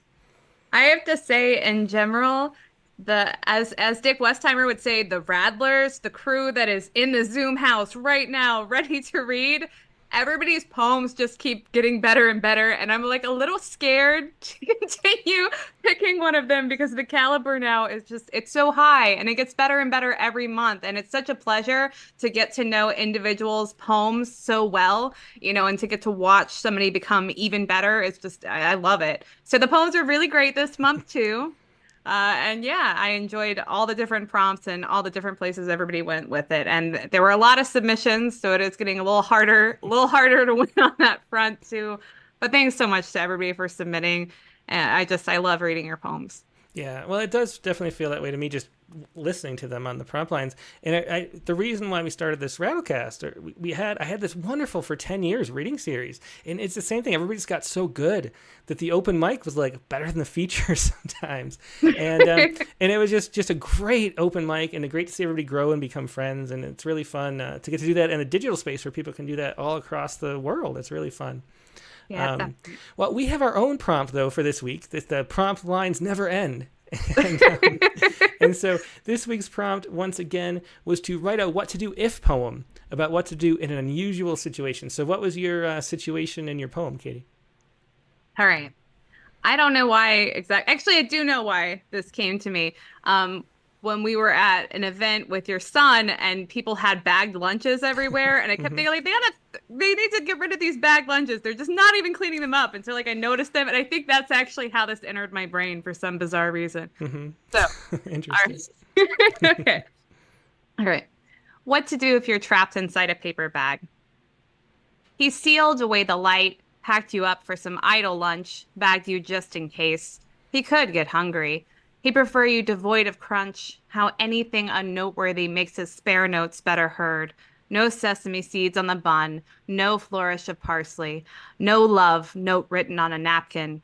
Despite what you've heard, there's no punching your way out, no scream can tear paper, no one comes to save the old crust shoved inside a brown sack. First, you have to see it, yourself. Imagine you, somehow outside of this paper world, this poor man's snow globe. See yourself on the grass so green it stains your very eyeballs. And I wish it weren't this answer, this battered oar that blames the rower. But you must cry. You must pinch yourself over and over until you remember this is your only life. Yeah, beautiful poem. Great metaphor in that. Trying to punch your way out of a paper bag. That's a really great poem. Thanks for sharing that, Katie. Thanks very much. I'm excited to hear what you've come up with because I have no idea, whereas I shared mine like a week ago on social media. That's true. So what I came up with was this. It was what to do if you wake up in a bird's nest. And I don't know where this came from, really. It came in my head. There was an image that I saw one time of sort of a biologist sitting in an eagle's nest. And like the size of that, like being so massive, like the size of a room. But I have no idea why that popped up in my head. Maybe it's been really windy here. Maybe I imagined a bird's nest being blown off. I'm not really sure, but for some reason this popped in my head. And so, maybe it's a reference to my hair looking very bad in the morning. I don't think so. It's nothing compared to mine, sticking straight up like a madman. But so anyway, I don't know. So this is the poem. And it was one of those really easy poems. Just kind of you had fun, and it just came out really quickly. So here you go. This is what to do if you wake up in a bird's nest. First, you must ask yourself, have you wanted to be a bird? Is the freedom of flight worth the frailty of bone? Can you live with your limbs bound in this corset of bands, forever caught in your own taut ligaments? And what about your feathers? Should you hide in the safety of the bush, or parade like a parrot through the jungles of your days? Would you trade in an ease of ascent for agility at takeoff, springing from the branches with the lightness of bloom? Would you hum as you hover, or drop like a stone into the cold lake of your need? Once you decide, open an eye. Look down at your fingers, at your clothes, and know that you are not a bird. You are its breakfast. So don't be tempted to fly. Dig down through the floor of the nest, through the twigs and the grasses, through goat hair and string and paper scrap. Their weave is a loose weave, only sewn by sharpness of beak. The basket that holds you is weak. Burrow to the bough, which is wide enough to walk on. Find the trunk at the end of the bough. But turn before you leave. Those eggs would have eaten you, and by now you must be hungry too. So that is what to do if you wake up in a bird's nest. This week's prompt. You've also been eating a lot of scrambled eggs, right? I have. It could be my guilt for having, because I am going back to Texas, and we try to like empty out the fridge before we go every time. And I've eaten nothing but eggs this weekend too. That's a good point. Yeah, end of the week is always eggs before we It is, because you can transition kind to of make scrambled eggs or quiche or whatever you call that thing. What's that word? frittata. Frittata. Yeah, you can make that with like, you can put any vegetables in there and it's good. So anyway, it's true. Oh, that's a great poem. As great as your frittata, I might say. Oh, well, thank you very much. Depends which one, though. Who knows what's in this one coming up. All right. Well, thanks, Katie. We'll see you a little bit later, and we'll see what everybody else has for the prompt. Thanks very much. Yeah, thanks. That was Katie Dozier, our prompt poems editor. And as always, if you would like to share your prompt poems, all you do is go to be considered for prompt poem of the month, I should say, is go to rattle.com/prompts. And then they're not up right now because actually the power was out all day. There was a scheduled outage that they didn't tell me about. I think so they might not even be scheduled. And then it went way longer than it was supposed to. I was going to update the website today, and I didn't get a chance to. But later on tonight, you'll be able to find the categories, and they'll be reopened again. So don't worry about that. But you can submit your poems there. Just go to rattle.com/prompts. You have until the end of the month to submit yours. Even this one from this week doesn't really matter. Just submit them by March 31st to be considered for next poet of the month, and they get to be published at the Daily Poem on Rattle. It's $100 too. All the same stuff as like Poets Respond, really fun. So do participate if you don't. All right, and let's go in order of. We have a lot of poets here, so we're gonna move kind of quick, I think, today. And let's go first. We'll just go in the order that they appeared. And Dick Westheimer is quick with his fingers again. Hey, Dick, how you doing today? I'm doing great. Yeah, I've noticed the number of folks on the Zoom every time, and so I'm sort of committed to trying to write short forms for this. And so, and incidentally, there was so much love on the YouTube chat for Erica's reading. Oh, that's great. Yeah, it's a really good book. I like the books, usually, but this is an especially good one. Ghost Man on Second. It is. And she and I go pretty far back in a different world, so it was fun to see her. Oh, interesting. Yeah. So I wrote a little sonnet. What to do if you're surrounded by coyotes on the first warm day of spring, and it's based on a true story. Ah, interesting. Okay, let's hear it. Sort of, loosely. First, raise your head and loose a raucous howl. Don't try to explain. Never stare at the alpha. Spread your arms like barred owl wings and breathe the musk. Recite Isaiah chapter 43. Forget the former things. Forget the gods. Grieve the creature's winter mange, the raw abraded flesh, the festered wounds, the fleas. And when they circle, snarl, and bare their teeth, and reveal their ulcered gums and stinking breath, when you fear the big one going for your neck, concede like you would to a heart attack or a kiss. Don't flee. Recall that fear provoked this myth, that the land is yours. Don't call friend Steve with his lust for guns and predator's blood. Sing hymns. Great sonnet and great advice too, Dick. I don't know.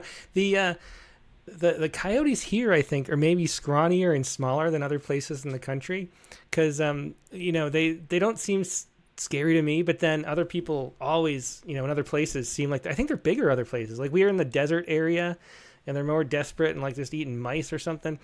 I had this one time where I turned a corner walking the dog, and this whole pack of coyotes like running right at me, and they didn't like realize I was going to be there, turn the corner, so they just just coming right at me, and then like darted in opposite directions, like this really fascinating scene. And me and my dog just stood there like, what the heck is going on? And then they were just gone. Around here, they're the size of small German shepherds. Yeah, see, that's very different. I mean, I'd say not Chihuahua, but they're really not that big. And yeah, I think it's different in different places. Yeah. And they herd. They'll plan they plan ahead, and they're dangers for pets especially. But Yeah. Yeah. Well, this time of year I carry my bear spray. yeah. Well, really interesting. Great poem. Thanks for sharing that, Dick. Yeah, thank you so much. Bye bye. Yeah, that was Dick Westheimer with What to Do If You're Surrounded by Coyotes on the First Warm Day of Spring. Um, let's see. Nate Jacobs says, everything I know about dealing with coyotes I learned from the Roadrunner and the Acme Corporation. Let's see. Let's go to Nivedita so she can go back to work. That's a good reminder. Thanks for reminding me, Nivi. Hi, Tim. Yeah, hi. Great to see you. Nice to see you too. Let me just, it logged me out. I knew that was going to happen, so hang on one second. Because it gives you it gives you exactly 7 days to stay logged in. I actually managed to catch portions of your show today in the middle of work, so I'm so happy that I could do that. Oh, great. Well, I'm so glad you could. Okay, let me find your poem now that I'm back logged in.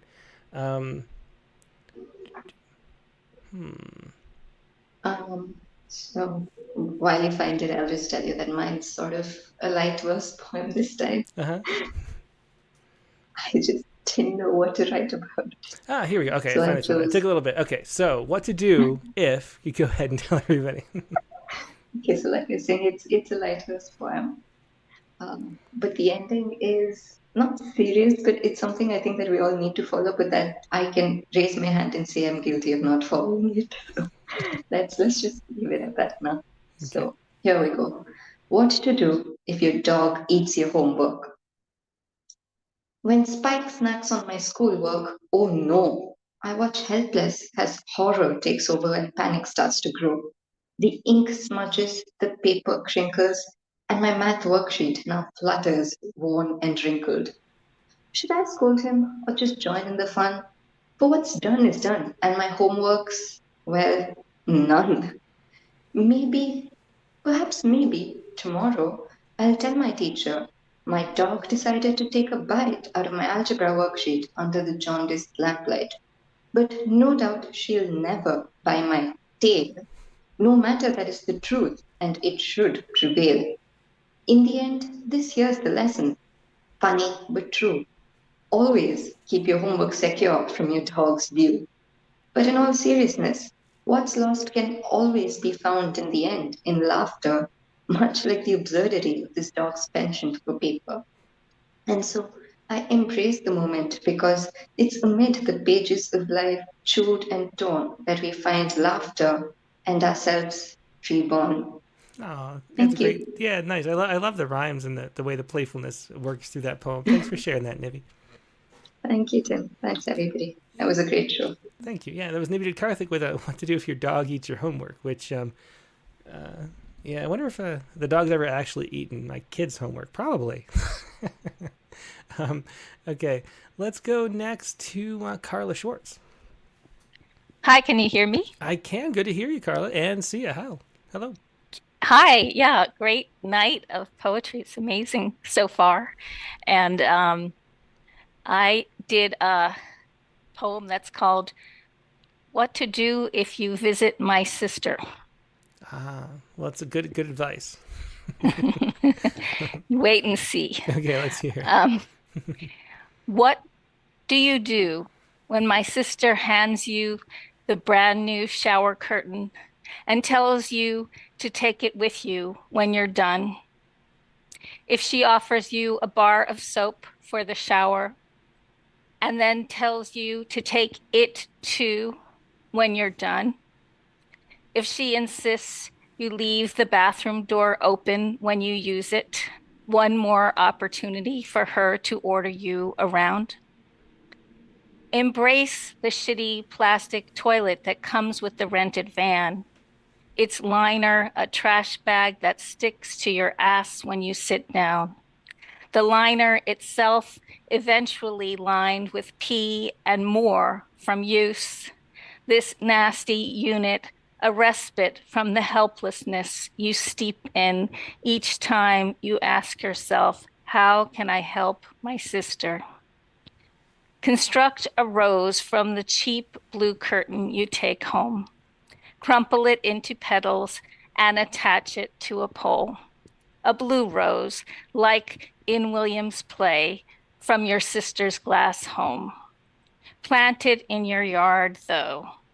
Name it after your sister, this flower sculpture, your blue rose, and talk to it, you and the birds. Tell it how you must feel, anything but helpless. Express your hope for seedlings soon. A really beautiful poem and a big turn there, Carla. Thanks so much for sharing that. Thank you very much, Tim, really wonderful and Katie. Yeah, well, thank you. Thanks. Yeah, that was Carla Schwartz with What to Do If You Visit My Sister. And Audrey Friedman is next. Hello, everybody. Hey, Audrey, great to see you. Good to be here. I've been traveling, so I've missed a whole slew of episodes. Oh, fun. Where you been, though? Where to? Went to Mexico. Oh, wow. I was in Florida. So, yeah, Well, all very good. fun. I wonder if we're going to see any of those elements in these poems coming up. No. No. So this one is what to do if you are sitting vigil with someone with someone dying whom you don't like. And the epigraph is, the strata of sedimentary rock are like the pages of a book, each with a record of contemporary life written on it.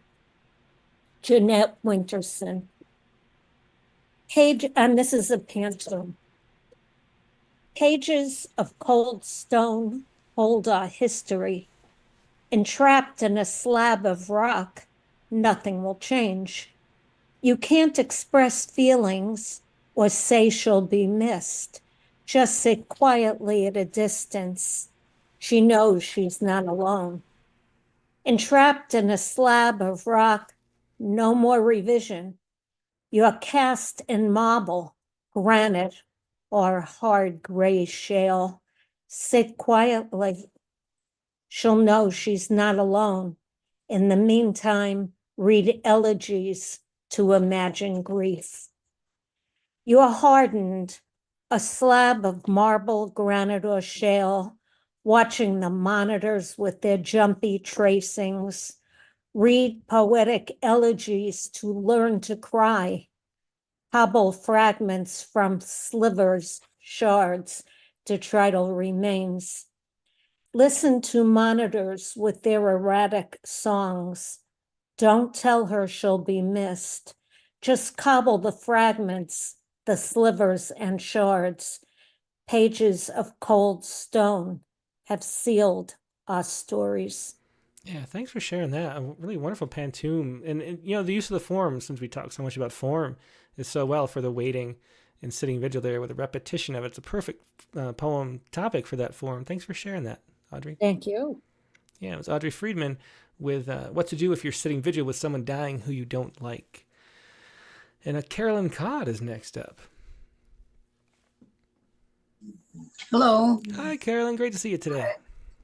Hi. I don't have a what to do with poem. I have one from back. It's actually from the haiku sequence. Oh, okay. Well, that's great. When we had that, I wasn't in a place. I liked the idea, but I wasn't in a place where I could do it. Then I came down with a terrible cold, and I finally got over it last week.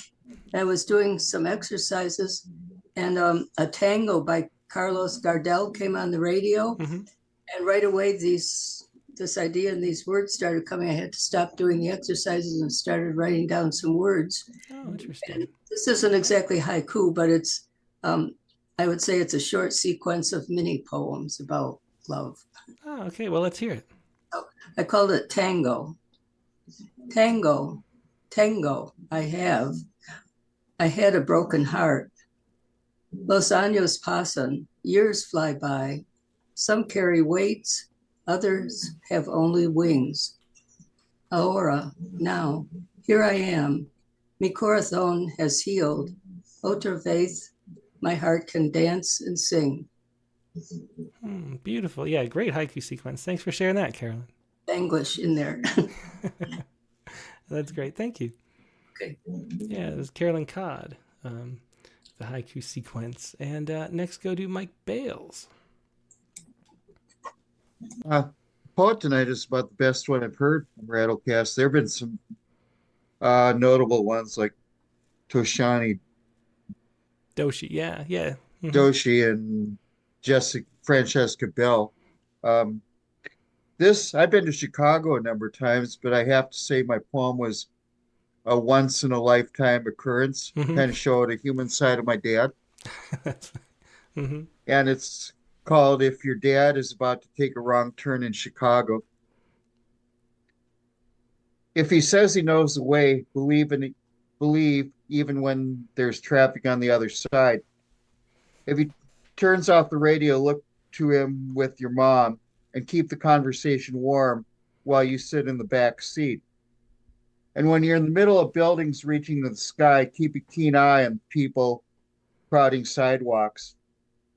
If he takes you on a lower whacker, open your eyes and ears as the city whispers its secrets. And believe his story when he tells you there's the streets of Village at night where people live in boxes, but during the day you'll never see. But if he starts turning left toward a wall of traffic stopped at a red light, you better shout, and the next moment forget, because he is your dad. Yeah, great ending. A great poem there. Thanks for sharing that, Mike. That was If Your Dad is About to Take a Wrong Turn in Chicago. Really good title. Okay, thanks. Yeah, thanks, Mike.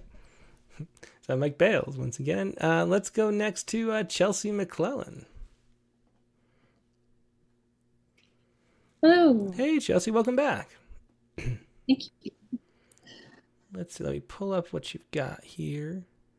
It's a lot of poems. It's taking me a little longer than normal to find everyone's poems because there's a lot in the inbox. Here we go. We've got it though. If you find yourself lost in the forest of should, so that's a really interesting title. How did you come up with that? Actually, it was just one line I wrote in my journal last week, and then when this prompt came up, it just seemed like something I'd like to try to write about, and I was really hoping that I would come up with some kind of answer for myself, and unfortunately, I only have more questions. So. Oh, interesting. Well, let's hear it. All right. If you find yourself lost in the forest of should, I will come to your aid. Be afraid of the trees, not of me. I'm a gentle thing, really. You'll see how I pacify the creatures who come to the should. How I'll make you sit down on a stump from your striving and throw all your lists of to-dos and to-bes in my fire. There's an easy chair waiting for you in the should. There you are. Follow me. Let the tour begin and I'll teach you. The paths looking out lead back in, and you never look into the eyes of a should. What's a should, you will ask? A good question indeed. But see the stars hanging low from the limbs of the trees? They are just out of reach. Don't they make you feel weak? I advise you avoid touching stars in the should. See the skittering critters who've no time to waste? Please ignore their crude ways, for they toil in vain. Each one yet meets its fate in the forest of should. See the flowers of spring which remind you of home? Don't be fooled into sniffing them here. You should know that the scent only saddens those lost in the should. Look at this. Look at this. Are you dizzy now, sweets? Use my eyes for your spot as you spin round my trees. You will sit now and stay in my forest of should. A really cool poem. Love the form with that refrain too, and really interesting the forest of should as a concept. You know, that we could the easy chair waiting for you in the should. I love that. That's got some kind of resonance to it. Thanks for sharing that, Chelsea. Thank you. Yeah.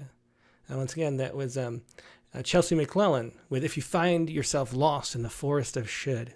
Yeah, a little Jabberwocky-ish in there too. He can hear that. Let's go to Nate Jacob next. Hey, good evening, Tim. Yeah, good to see you, Nate. Good to be here. I wrote a poem titled "What to Do If Satan Comes for Me," a love song. Interesting. Well, we'll see. All right. If you should happen to see it happen, Lucifer grabbing me by the ankles, pulling me silent down to hell, as though deliverer to my next birth from the womb of this dark world, into the blinding red of his cavern. I ask only one thing in the moment. Please, no applause for his efforts. He is unlikely to distinguish the howl of your hot laughter and the syncopation of petty clapping from the hell he left behind him in devilish search for solitude and peace in the capture of my soft, singular self. I will go quietly, he knows, and though I feel undeserving, I'll bow into the undercurrent of my eternal soul's destiny. It's just how I do things. Better still, would you grasp my wrists, lay hold of my neck, my hair, my beard, my ears? Would you set your witness feet against the ashen, sulfured ground and offer some resistance? Pull me back, claim me, whether true or not, as one of your own, as worthy for now of being snatched back as yours? Would you testify aloud above the churn, above the din of the chuffing horned beast, to some small bit of my relative decency? Maybe even mention to him, even louder, how poorly a gentle poet's soul like mine will blend into the crossed community he has forever been trying to build, since long before we each set to, seeking sweetness and light in our all, despite the relative ease and joy in being at least a tiny bit naughty. It's how we've always done things. We had some good times. We had some bad times too. We've had too little time for my liking. Don't let the terrifying sight of Lucifer wrapped cackling at my legs taint the memory of me, of us. If he wants me, and if he wants me more than you ever wanted me, that's one thing for sure. Just know this as I go, dear life. I wanted you and will all along. So funny and dark at the same time, Nate. Thanks for sharing that. Another of those poems I hope never, it's advice I hope I never have to use. Amen to that. Yeah, thanks, Nate. Thanks. It was Nate Jacob with What to Do If Satan Comes For Me, a love song. All right. Next up is Mary Keating. Wow. Hi. Hi, Mary. How you doing? Good. I wrote a couple poems, but I'll just share one of them with you. This was a really fun prompt. And I have to say, Erica was really great to listen to. So this is what to do if you're paralyzed.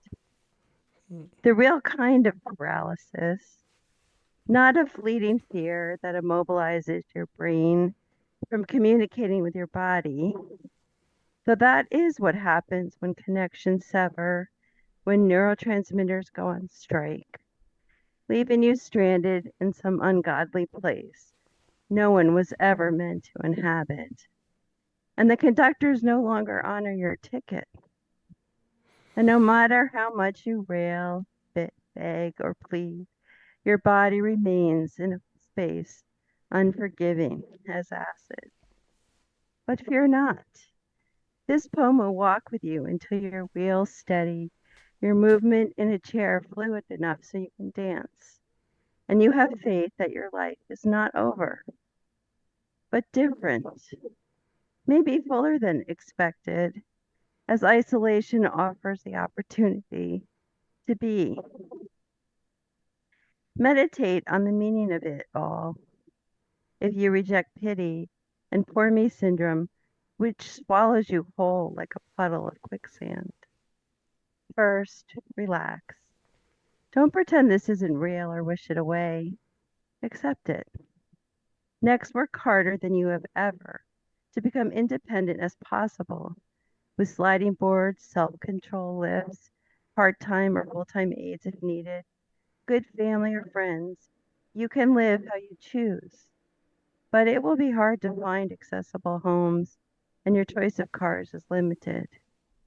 Yes, you can drive, not just minivans, but sports cars, boats, even planes. You can ski, water ski, hell, even skydive, because the sky is really the limit. Learn to swim, scuba dive. Liquid space is the great equalizer where you can say fuck you to gravity. Speaking of which, swearing helps. Relieve pent up stress, but don't make it a crutch. Find good and true friends. Treat living paralyzed like a puzzle, a game you can and will master. You will lose many rounds, and the odds are not in your favor. But persist, because no matter how life presents itself, this is it. Embrace reality, love everything, live well, shine. Above all, don't forget to play. Yeah, really powerful poem, Mary, and its honesty there, and the raw emotion, and good advice too in general. So that's what to do if you're paralyzed. Thanks so much for sharing that. Thanks. That's after 50 years of being paralyzed. Yeah, so yeah. I share some advice. Thanks. Yeah, well, thanks so much for that advice. It's really great and really powerful poem. It is. Thank you for sharing it. Thank you. Yeah, it was Mary Keating with What to Do If You Are Paralyzed. Caitlin Bucksbaum is next. Hi, Caitlin. Hello. Yeah, great to see you. Yeah, you guys too. This marks 4 years since my first appearance on the Rattlecast. Oh wow, this week. We need like little badges or something. People could have like in a bowling league. You put them on your hat. I'm down. I'd do it. I don't wear hats very much, but so I wanted to write a prompt poem last week. I don't remember what the prompt was last week, but I didn't get to it. And then this week, like last few days, I'm like, oh, I really want to do that. I just couldn't sit down to do it or get in the right headspace. And then today, I wrote this poem today. Like something happened. I was subbing today, something happened in class, and then I had prep the period after that. So it's like, all right, I'm gonna write this poem. No, that's perfect. Hot off the press. So it's also interesting because I was thinking when Erica ended with a poem with a long title, and mine has a long title, and then Katie's poem ended with the same, well, not on the word that mine ends on, but close. And then you, Tim, were talking about endings during the interview and just like, write till it's done. And this is one of those poems where it's like, I stopped and I was like, I think it's done. And I was like, I don't know. I kind of feel like I got to write more. So I ended up writing more, and I don't know, maybe I'll cut it later, but interesting. Well, we'll see. We can take a vote. Sounds good to me. I'll post it on the group later. Okay. Oh, and I said what to do when because I had 2 other ifs in the title. I didn't want 3 ifs. So that's a good choice, I think. Yeah. What to do when a student asks if you'll have to call home if they request to be called by a different name. Be kind. Tell them what you know of the school's policy. Let your eyes say, I see you. Don't assume you know the reasons for their question, but acknowledge their bravery in trusting you, their maturity in communicating what's important to them.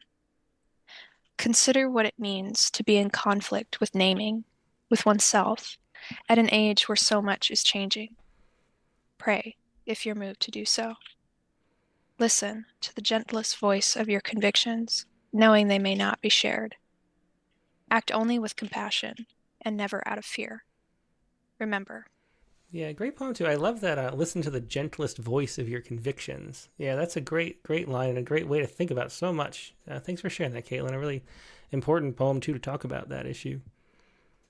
Yeah, and definitely a big issue up here in our school district right now. And you know, Alaska's a pretty conservative place. So I was just thinking about like, you know, how can I write this in a way that like people can appreciate no matter their political leaning? Yeah. So it's always a good goal with a poem too. Yeah. Well, I think it worked. Thanks so much for sharing it. Thanks for letting me. Yeah, that was Caitlin Bucksbaum with What to Do When a Student Asks if you'll have to call home if they request to be called by a different name. Let's go to Colin S. next. Hello there. That's Colin Sandberg, I should say. Hey, Yeah. Colin. Yeah, great to see you again. And good questions over on Facebook, too. Oh, thank you. Do you guys see me? Yeah, we do. Yep. Are we You're all right good? here. Yep. Okay, sweet. All right, then. I have a poem from last week. It's the revision poem. Ah, okay. And I'm not sure how you want to do this. Do you want me to read like the pre-revision? You know, with or this just... one, since they're really short, I would say, yeah, why don't you read both? Read the old one first, yeah. Yeah. So the old one, here it is. It's called Outside Foster Hall. The eagle tufts the deluge with his chest as the tree jets his branches battle arrayed against a rain so rough, like a flux of paper cuts, a surprising rebuff from the placid sky. Yeah, that's interesting. And I like the flux of paper cuts. So tell us, before I reveal what you did with it, tell us what you were thinking when you approached a revision here. Yeah. So I wrote that piece last year. Well, and really, I was trying to look back and was looking back over my, yeah. And I don't know. I was thinking about writing like a, yeah, it's just this poem kind of reached out to me, and I felt like, all right, like this is kind of my poem. So kind of at random bit, and I did something that I've never done before. I wrote a little haiku at the end and turned into a haibun. So this is the first haibun I've ever done. Kind of a nice first. Definitely a very Rattle family sort of decision and stuff. And so I'm glad to very good. And a good new title too. So let's hear it. Yeah. And so let me see, where is it? Okay, beautiful. Coping with eye strain at the Clark College computer lab. The carved eagle tufts the deluge with his chest, while the oak tree juts in battle array against this ink rain so rough, like a flux of paper cuts, a surprising rebuff from the placid sky. Coffee eclipsed at the bottom of paper cups. Yeah, very cool. And you can see how the container of the haibun works really well to expand that poem out with both the title too, all the little sparks like we talk about when we talk about haibun. Yeah, thanks so much for sharing that. That was great, Colin. Appreciate it. Thank you, Tim. Yeah, it was Colin Sandberg with last week's prompt, which he reminds us of too, was to write a revision, which I'd kind of forgotten about too. Revise an old poem was our prompt from last week. And let's go next to Zachary Honeycutt. Hey, Tim. How's it going tonight? Good. Yeah, great to see you as always, Zach. How you doing? I'm doing great. Enjoying these prompt line poems here. Very unique, very dark, a little bit of everything, I think, tonight. Yeah, that's always the most fun when we go in all different places. I think we have already, and we're only like halfway through the journey. So what do you have for us? So yeah, I'll get right into it. And unfortunately, this is based on a true story. Okay. Well, unfortunately, I'm sorry for that, whatever it is. Let's hear it. What to do if you spill milk in a Publix shopping center and everyone is out to get you? Picture this. You're a 12-year-old boy with a personality. I'm not saying I wasn't a good kid, but I had a personality. So I'm in Publix, a common grocery store for those of you who don't live in the Southeast or are too good to shop in person anymore. And it's my birthday, yay me. And I'm at Publix with my mom and my stepsister. Anyway, when I was 12, I used to like to drink chocolate milk. I was a Nesquik man then. Long before I was a Hershey's man, a Publix chocolate milk man, a Gustafson farm man. That's when I got spoiled. A Yoo-hoo man, that was when I reverted back, and any other variant of chocolate milk that I could get my hands on. I drink coffee now, black, sometimes, when I want to pretend that I'm a cowboy, even though I don't own a ranch. Anyway, here I am at my usual haunt, the dairy section of Publix, picking out a chocolate milk. Not the first one, because I have OCD and I never take the first beverage standing out in the front. I don't trust it. It could have been touched a million frickin' times by someone who might have had a cold. And I've always found that I've been something of a chess player, even when I'm doing something as simple as grocery shopping, if you get what I mean. So obviously, for an overthinker like me, reaching out and back all the way into the end of the shelf and picking out the sweatiest, moistest, coldest chocolate milk seemed like a pretty good idea at the time. I was a complicated little boy. Anyway, what happened wasn't my fault. It was everyone else's fault for not understanding the sheer complexity of a child who had an artistic side and their own sensitive way of doing things. Anyway, I was admittedly goofing off with my younger stepsister when I shook the slippery milk bottle a little too aggressively and it slipped right out of my hands and flew in midair across the aisle and landed like a falling jet, crashing into the landing, zooming swiftly across the floor. Nobody saw the spill, but that wasn't the end of it. It was just the beginning. All the Publix employees scurried out of their hiding places, out of the bunker like adept soldiers practicing for the moment they had been training for since they started working there. A small army of Publix employees was on the hunt, looking down every aisle for the culprit, the little boy who might have thrown it. That was how the story already started to change. I hid in one of the aisles, scared to death, as I dared to look over the edge of the aisle at the scene of the crime. Exhibit A, the broken bottle bleeding brown as if it had a head injury, and the manager was ranting to one of her minions, "I want to know who did this." Mom was oblivious to the whole scene unfolding. She was ordering my cake when the rising action in my narrative soared to another level. It became the literal embodiment of the chaos of a Seinfeld episode. I had made my way to the front of the store undetected, only to hear, "That's him. That's the one who did it." I froze in the brights of another mother's glare, whose own child, who was about my age and height, had been accused of committing the crime I had not intended to commit by the meanest deli lady, the deli lady from hell. The deli who had changed the story and said that the flying chocolate milk had hit someone in the face, even though I saw it hit the floor. And this deli lady was called up by another manager as I stood silently watching the horror of the whole real-life comedy playing out.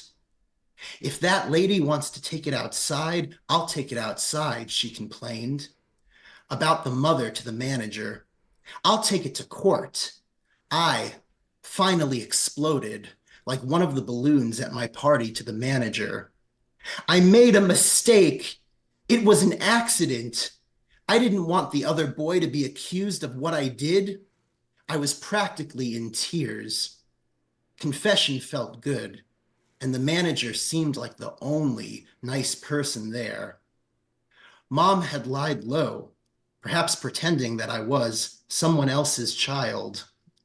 And although I was off the hook, when we pulled out of the parking lot and drove away, I glanced behind me and noticed a large crowd behind the store and wondered if it was because of me.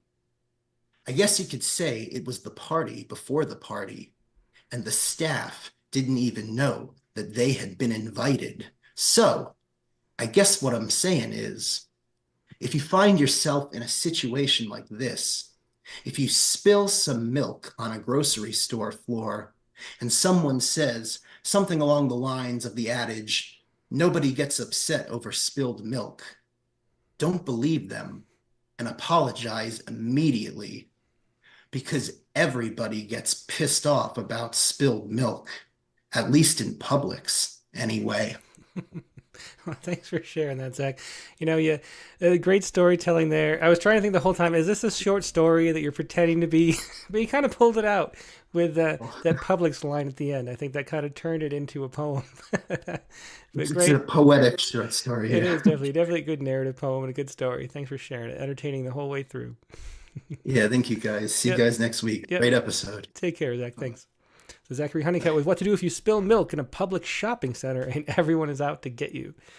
Let's go next to Joanna Woods, who I believe has been on one time before. Have you been on before, Joanna? No, I've only just listened in on the great. YouTube. Oh, well, so glad to have you. So where are you calling from? Chicago, but I'm from Kentucky and Florida. I don't know. I've lived everywhere that Just was like warmer Katie than Dozier. here. She's from Kentucky and Florida, too. You're from Florida? Okay, I was born in Pine Island, and then I don't know what happened. Moved around, but I think we're close to the same age. I remember last episode on Michael's one you were talking about. I was like, oh, I know this part too. But Anyway, I sent you 2 poems. I was thinking about reading the one that was called What to Do If You Can't Read. Sure. And this, of course, answers like part of Journey. I didn't know this prompt would be so invigorating and so surprising. And I ended up like thinking about stuff in the middle of the night, and I've written like 3 different versions, and I've had so much fun calling my mom and my sisters and making them listen to poems. And then I decided to join tonight. That's great. It's been a lot of fun. Oh, and I just want to say on the form of the podcast, the getting to hear the authors read their work while you screen share it has been so healing and so enjoyable for me. And I'm obsessed right now, and I've been recommending it to other friends. And anyway, it's really cool. So yeah, absolutely. Okay. So let's just make sure I have the right one up, because the document kind of has 3. Is it the top poem? Sorry, I misattached. It's the top one. Top poem, What to Do If You Can't Read. Gotcha. Perfect. Okay. At youth group, sit next to your sister. Everyone knows you're too young to be there, but mom won't let you go with the kids your age, so you are downstairs, the basement windows still bright through thickened glass. Smile. Sit and slide your back against the metal folding chair, all circled up from the meeting. Singing comes first. Singing is the easy part. Syllables fold into melody, joining other voices. You can guess what shape your lips should make. 3 songs done. Expand the space between your collarbone and your armpits. Imagine, maybe this time I'll be able. Black with gilded edge, open to requested page, pass from hand to hand, each taking turn with verse. You know it's coming. Nearer with flooding certainty, and now you hear a softened roar that muffles words and meaning. When it touches your hand, say loud, "My sister will read for me," and pass the Bible fast. While her voice rings calm and certain, look at your shoes hovering over tan linoleum squares. What a powerful memory, and then great reading of that too. Thanks so much for sharing that. I've read it 20 times, including to my friends at work today. Like this is a highly rehearsed poem. Well, you did a great job. It's a great poem too. That turn at the end is really, really wonderful. Yeah, thanks for sharing that. Thanks for having me. Yeah, great. And I hope you come back again soon. Glad you could make it to the Zoom. Yeah, and that was Joanna Woods with What to Do If You Can't Read. A few people left. Thanks for your patience, everybody who've been patient here as we go through a lot of great poems. And Clayton Clark is the next one. Oop, did I mute you? Yeah, there you go. Hey, Clayton. How's that? Yeah, I'm great here. to see you. I always love that backdrop. It's like one of the best with the pink everywhere. Active. Yeah, it definitely is. Great night and such a fun prompt, but it led me down a bunch of dark holes. So then I found a video that incorporates light and dark, I think. Interesting. Maybe I can, let's see. What to do if a naked woman? Yeah, I have it right now. I'm just seeing if I could play the video, but probably not. It's probably too long. I can't do the audio. Yeah, I was just wondering that. Okay. So describe it for us. What's in the video? Yeah, it's kind of described in the poem. Okay. So, and Michael Meyerhofer is just one of my favorite poets. Oh, that's great. Yeah, and then I compare myself to him and I go, oh, that's not so great. Don't do that. You write beautiful poems, Clayton. Thank you. Okay, so here we go. And great night. Amazing. Oh, thanks. What to do if a naked woman comes on fast with a spiked bat to attack another in a tank top and jeans, minding her own bottle on the boardwalk. First, step back. Be ready to run. But, oh, the tattoos today are like Picasso's Guernica, live in color. Don't get distracted. The nude woman charges. Her target grabs her own bat from behind a trash can, and they go at it, clubs clacking. Best not to take sides, or start to admire the nude as a goddess, a fury, while you sink into your soft shell. Try not to get sad or imagine their lives before this. The clothed one throws down her weapon and walks off toward the sand. The victor snatches it up. flips her hair back, raises both bats, struts toward her rival, then away. Wrestle your cynic. Was it all for show? To get likes? Do steal their fire. Walk this way. Oh, that's great. I love that turn at the end too. That they find the positive in that really outlandish kind of scene. Thanks for sharing that, Clayton. Really interesting poem. And I'm curious, if you Google, if you want to watch it, it is a naked woman fights with spiked clubs at Venice Beach. It's the article you can look up if you want to see the news report about this true story that inspired the poem. Yeah, it's a busy boardwalk. Yeah, yeah, definitely. That's actually where I keep telling Katie we have to go, but now I'm a little scared. I don't know if we should. Well, if you stay close to the shops. Yeah. Yeah, it is a cool. I love the Venice Boardwalk. But thanks, Clayton. It's great to see you. Really great poem. Thank you. And thanks for the prompt, Katie. Okay. All right, it was Clayton Clark with What to Do with a Naked Woman. Brian O'Sullivan is next in line. Hello, Brian. Great to see you. It's great to see you. It's a great show. Thanks. So what do we got today? So I have a poem I wrote early last week, and I was thinking about revision as the theme of last week. And so it's about that. Ironically, I didn't revise it that much since posting it last week, but it's the way it goes. It's called What to Do If You're Under Revision. Interesting. Yeah, go ahead. So you've heard that there are going to be some changes. First, don't panic. You know that they only do this because they love us and they want to help us come to be who we truly are. And you know in your unmentionable core that you could really do with some changes. Maybe you've gotten to be a tad pretentious or sloppy in the rhythms of your speech. Perhaps you need to lose that sestina bulge, or it's time to spice things up and take a turn. It might even be that you need a new moniker. My poet thinks my title tells too much.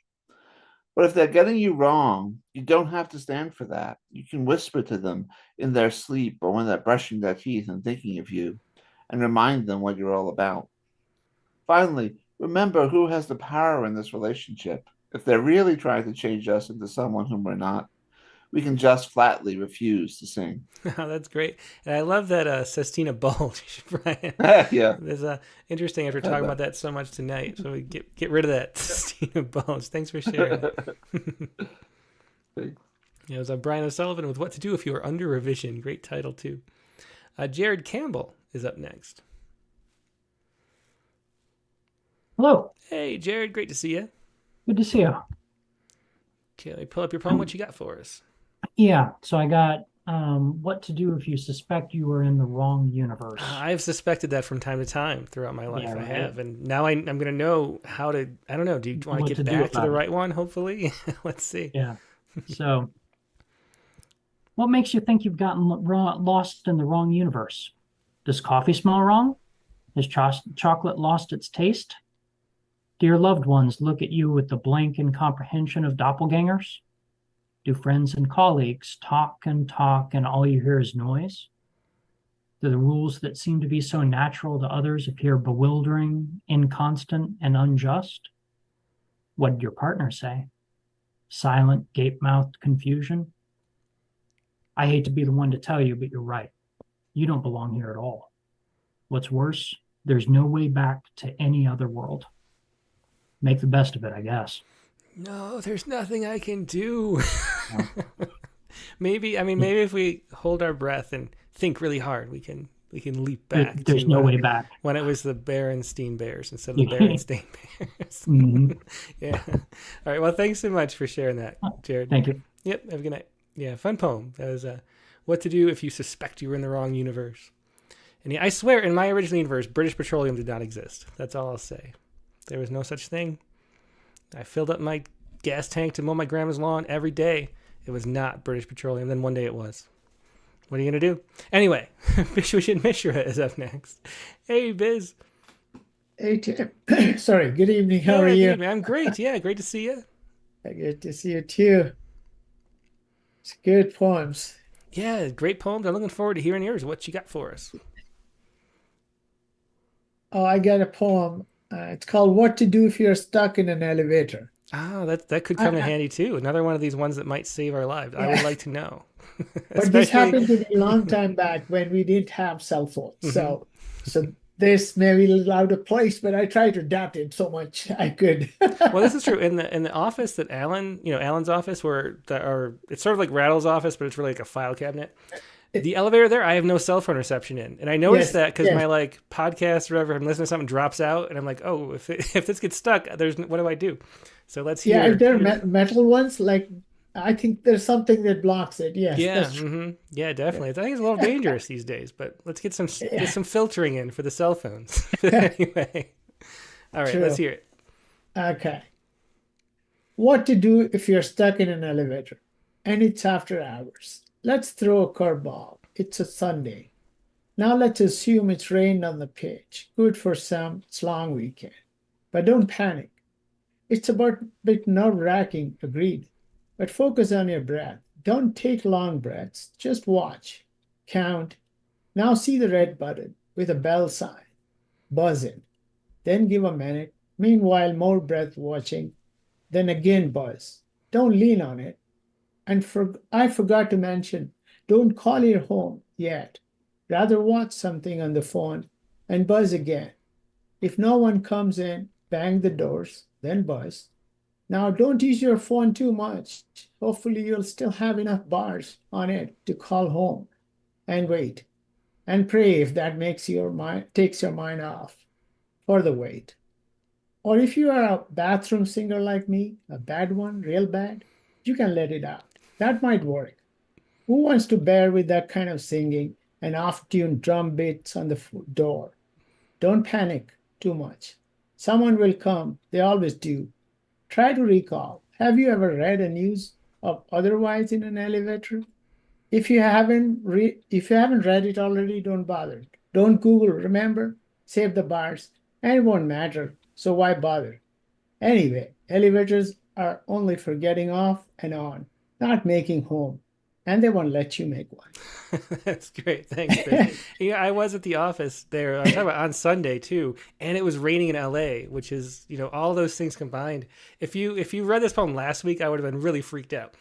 But so I'm glad. It's scary. Oh, I get claustrophobic, so it's personal. I've thought about this on the elevator so much that I love this. It's almost like a haiku, but I love the button, the emergency button. It says, "Don't be alarmed. Simply press the button alarm."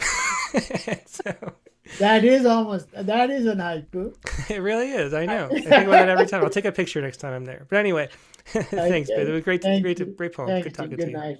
Yep. Good night. So Bijwajit Mishra with What to Do If You're Stuck in an Elevator. And next we have Lucy Chow, our last poet on the lines here. Hey, Lucy. Hello. Yeah, great to see you. Are you still in the States? Yeah, I am. Excellent. And what do you have to share? It's great being here. Oh, yeah. Is it? Yeah, it is, certainly. I'm really studying poetry to my heart's content. Oh, that sounds like the life. It definitely does. Yeah, and that was really a good show, and it's a nice coincidence because we are studying sestinas and villanelles in class this week, and you had Erica on show, and we talked about the wonderful sestina obligato. Mm-hmm. Yeah. Yeah. But for this week's prompt, I had a pantoum. Oh, okay. So it's called What to Do If You Couldn't Get Over the Dying Tree. Ah, great title. Yeah, let's hear it. Yeah, and it has this epigraph from Hippocrates. I think it's a famous quote, desperate times call for desperate measures. Mm-hmm. Yeah.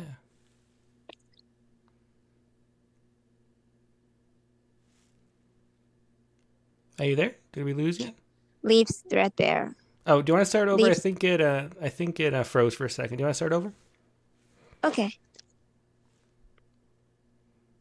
What to do if you couldn't get over the dying tree? Desperate times call for desperate measures.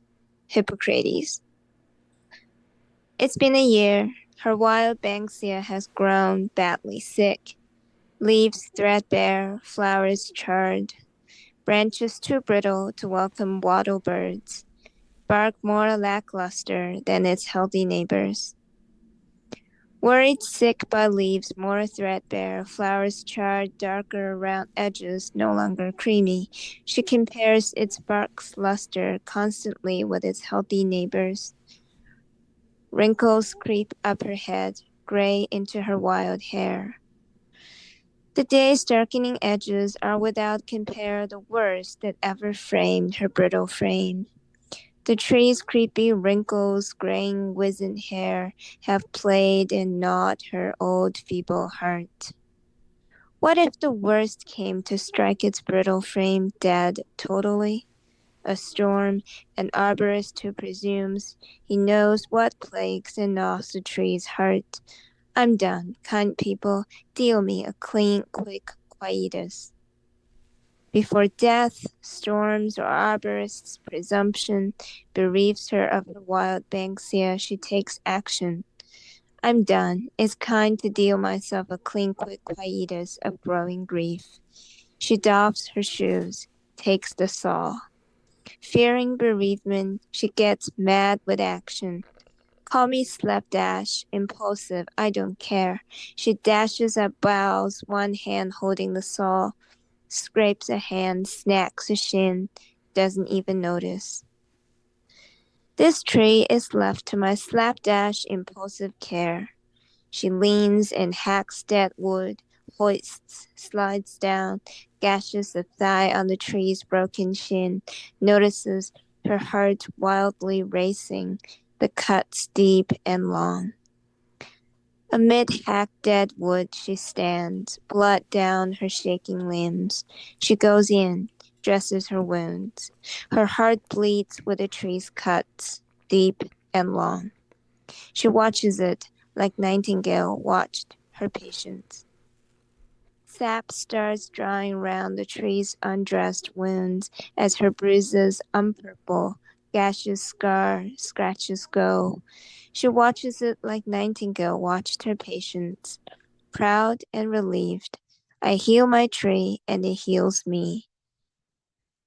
The heart's bruises unpurple, gashes scar, scratches go, as what it loves and grieved grows lush green shoots, proudly relieved of death. Thank you for healing me. We stand strong together, both rewilded, made younger. Her love has turned grief into lush green shoots for a year. She and her wild banksia have grown stronger together. Both rewilded, made younger, raised branches and arms to welcome wattle birds.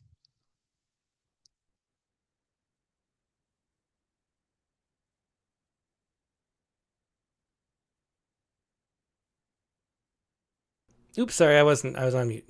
Anyway, great to see you. Thanks for sharing that, Lucy. I wanted to ask, where are you going to college again, and who you're studying with? I'm curious. I know you said you were in San Francisco.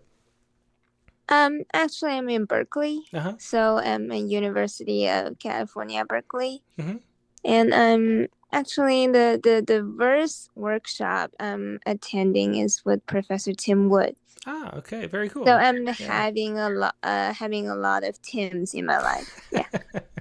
That's right. Well, I'm so glad you do. Thanks for keeping it up, Lucy, and have fun there in Berkeley. I'm sure it's great. I'm kind of jealous, actually. Yeah, thank you. Yep. Take See care. you next week. Yep. Yeah. Bye. That was Lucy Chow with What to Do If You Couldn't Get Over the Dying Tree, and we have a last minute pop in here. Rob Harris is here. Are you there, Rob?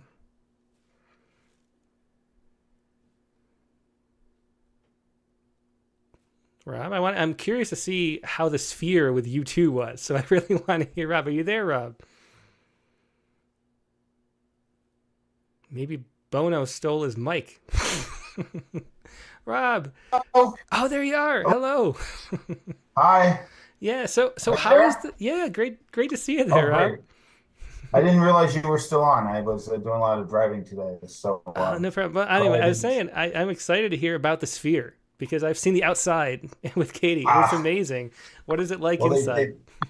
They finished up their run, so now somebody else gets to take a shot at it. I think Fish is coming in for a few shows, and then Dead and Company is coming after that. Oh, wow. They've got a tall order to fill because it's I like to think of it as a car that can do amazing things, and you just know how to drive, and that's it. So any band that steps into this has got, the band had a very minimalist stage. It was designed by Brian Eno. It was designed to resemble a turntable. And I tell people that the coolest thing about the whole experience, other than just how enormous it was, is there's no amplifiers.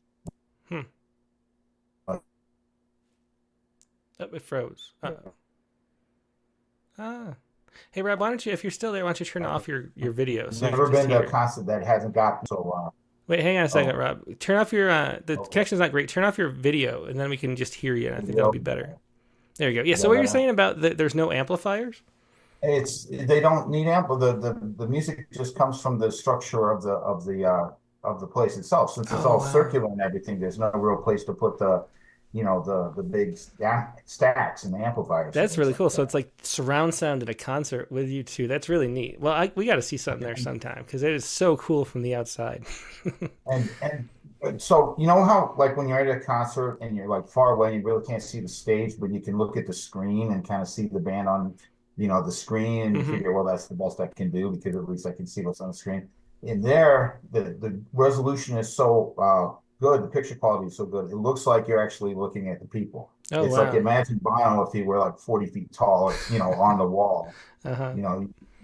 Forget that you're looking at a screen. It feels like it's just you're looking at himself. So it was, and the visuals were just amazing. Just, you could tell a lot of effort, a lot of time, and they had one number, I'll never forget this, but they made it look like outside in Vegas. You could see all the casinos, you could see like this, the different places in Vegas, and then they deconstructed all of them before your eyes, and they left it as desert, and it was almost like a magic trick. That is really cool. Yeah, it's now announcing what Vegas was, 100 years ago. It was just fabulous. So I tell people I'm going to have to go see shows in other venues, and I really don't want to because I guess I've been spoiled now. Yeah, really. If people don't know what I'm talking about, it's this the Sphere in Las Vegas. This new building that opened. It's the building. It's a circular ball that's entirely video screens, the size of like I don't know how many stories, 30-story building or something. It's amazing. So I guess yeah. They weren't shy about showing it during the Super Bowl. So if you watched the Super Bowl, you probably saw a lot of it there. And then also I think the Grammys, they cut. I think you two even like gave out an award while they were on stage at the Sphere. So I mean, they're not shy about promoting it, and that's kind of one of the pieces of what I wrote about how it's basically like built with social media in mind. It wants you to see it. It wants you to be blown away to the point where you think, I got to go see this for myself. I mean, that's the whole reason they built the thing, I think. Yeah. Well, this is not a long tangent because your poem is what to do if you're in Las Vegas for a show at the Sphere. So let's hear it. I was told before I went that a report was won. So here's my report. It is, yeah. I mean, we've driven by a bunch, so we're curious, and we will be a couple weeks from now too, actually. So let's hear it. Make sure you go because it's worth seeing. Rob, I think you just, let's see, are you back? You're in the terminal because, okay. Yeah, hi. Okay, yeah, you're just breaking up a lot again, but let's try it one more time. Let's do a run through the poem. Okay. Start from the beginning? Yeah, go ahead. Okay, cool. All right. Once you land at the airport, skip the temptation to play a few slots while you're in the terminal because the payouts are probably set lower there than any place else in the state of Nevada. Next, take a cab and not a rideshare to your hotel for 2 reasons. The flat rates incentivize your driver to get you there as quickly as possible, and the traffic on the strip it will be painfully slow. You might also want to stand at street level to admire the dimensions of Sphere and possibly even buy some merch in advance of the show itself.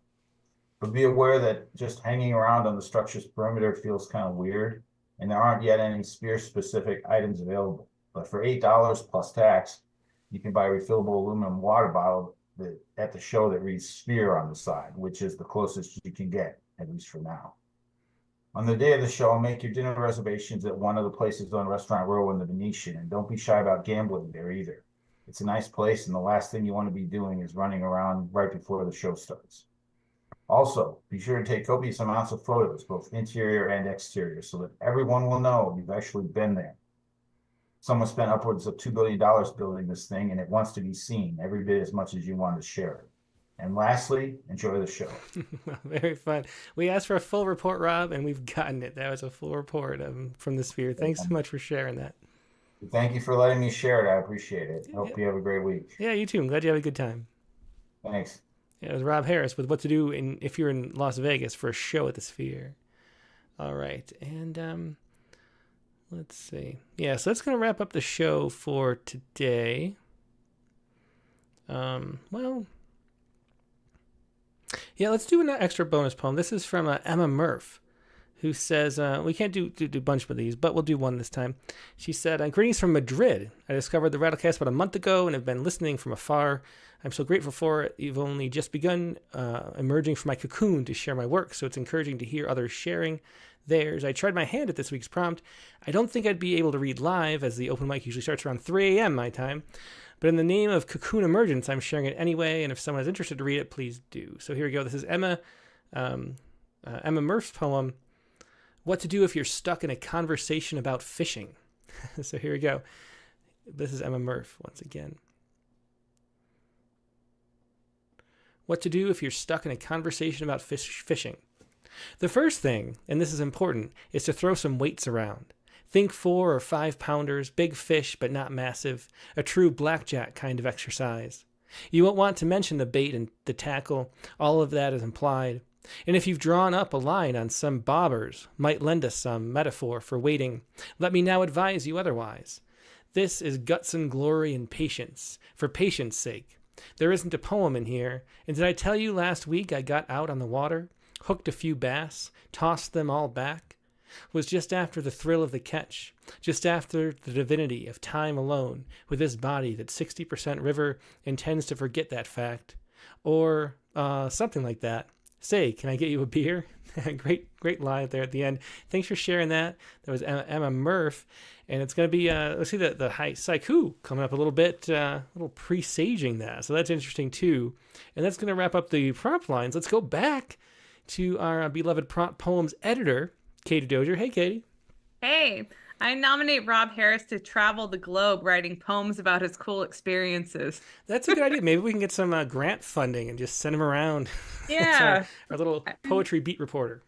I really enjoyed that look at the Sphere. Yeah, me too. We're going to we'll drive by, we'll see it again, and imagine being inside to watch the fish. Being inside. Yeah. Maybe we can cut open a beach ball. That'll be as close as we get for a little bit.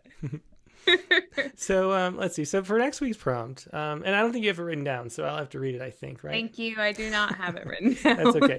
So this week's prompt, and I have maybe a potential modification. Uh-oh. Okay, so I'll get your live ruling on this point. Okay, so as you know, sestinas are kind of long, and we're going to do a sestina. So I'm going to read the prompt, but then I'll spoiler alert. Offer an option. Yeah. So this is the prompt for this week. We're going to write a golden sestina, which is something I made up. Start with an epigraph from another poem and use 6 words from that quote as the end words of your sestina. So we talked about how you get the words for a sestina. We talked to Erica Reid about that. And she also has a bunch of golden shovels, which we didn't get to, but she has a few golden shovels in the book. I thought we'd smash them together and do a golden sestina where we steal the end words from a quote. So that is going to be your prompt. And I was thinking, we talked about this a little bit because I don't like sestinas because they always sometimes feel too long. We have this other technique that Erica is doing where you can break them up and braid them. But what if we also say not just a sestina, what if we say or a tritina, which is a half sestina? Is that a good ad? Yeah, that sounds like a good edit. I think so. I will approve this. I would have I was please don't say crown of sestinas. A crown of sestinas, because Katie does a 48-hour broadcast. Yeah, she does read all these prompt poems, and so so here we'll make this modification: a sestina or tritina. Tritina. Okay, and that is it's the same 6 lines, I think. But it's 3-line stanzas instead of 6. And if you want to see more, we had a tritina as a prompt, I believe, 2.5 years ago when Anna Evans was on, because she had a bunch of tritinas, a few in her book. And she has like these news tritinas. I think that's what it was. And the prompt way a long time ago was to use a local news story and write a tritina. But this is to write a golden sestina or tritina. How about that? It sounds very musical. Tritina, sestina. It does. It feels like little chimes going off or something. It definitely does. Nice. So I'm really excited to read the sestinas too, and the tritinas as well. But I mean, you and Erica did such a great job looking at, like, I learned a lot about how I'm going to approach my own prompt poem. Yeah, me too. It's an idea. I've never written one that I liked, to be honest. And so I'm going to try. I've written one I like, but not a tritina. So maybe I'll head in that direction. So we'll see. Okay. Anything else you want to say about the prompt this week, Katie? No, I just, I hope that I will say that I will be, trying to add some sestinas that I like into the prompt lines group on Facebook so we can look more at them and what makes them tick, which I'm excited to. I think we're talking about looking at it in a future poetry space also, although not this week's, because we are true. talking Good about segue. Thank you. This week we are talking about the Neil Postman Award for Metaphor on the Poetry Space.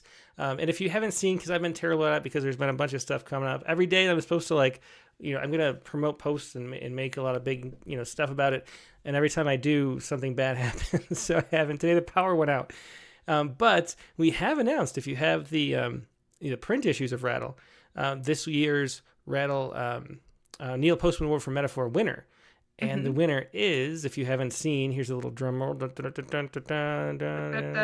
Yeah, it's it's Abby E. Murray, who won for Supermoon. And so she won the $2,000 prize for the best use of metaphor in Rattle. And that was a Poetry Spawn poem, actually. She is the, what would we say, like maybe the 17th Neil Postman Award for Metaphor winner. We're going to be talking about the Neil Postman Award for Metaphor, talking about metaphor generally, talking about Neil Postman as well. And it'll be a really fun poetry space that's going to drop Friday like they do now, because we're recording them, ahead of time, but live, but not publicly. Just to confuse people. Yeah, we're just trying to confuse people. It comes out on Friday, people, unless you're Dick Westheimer or Brian O'Sullivan, because you'll be recording with us on Thursday. Yeah, exactly. So we have some friends, and then we also have some new guests. So this time Eric Campbell is going to be here, who loves Neil Postman, and Abby E. Murray is going to join us for the Poetry Space, talking about her poems. Should be a lot of fun on Friday. I also think on Friday we might do a little bit of a sestina on the critique of the week too, just to make it fun. I think you should. Now you've committed to this. Yeah. This is what's happening. Okay, well, let's do it. We'll workshop the creek before we get to the other poems. We'll do a sestina too. Good. All right. Well, it's gonna be a lot of fun. Thanks, Katie. Looking forward to it. Thank you. Looking forward to your Sciku. Yeah, my Sciku is coming up, and there was a little bit of a preview of the Sciku with that last poem, strangely enough. Ooh.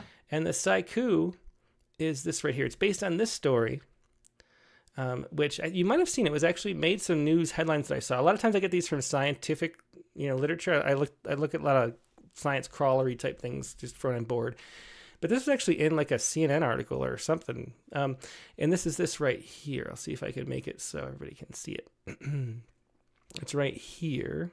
Orcas demonstrating they no longer need to hunt in packs to take down the great white shark.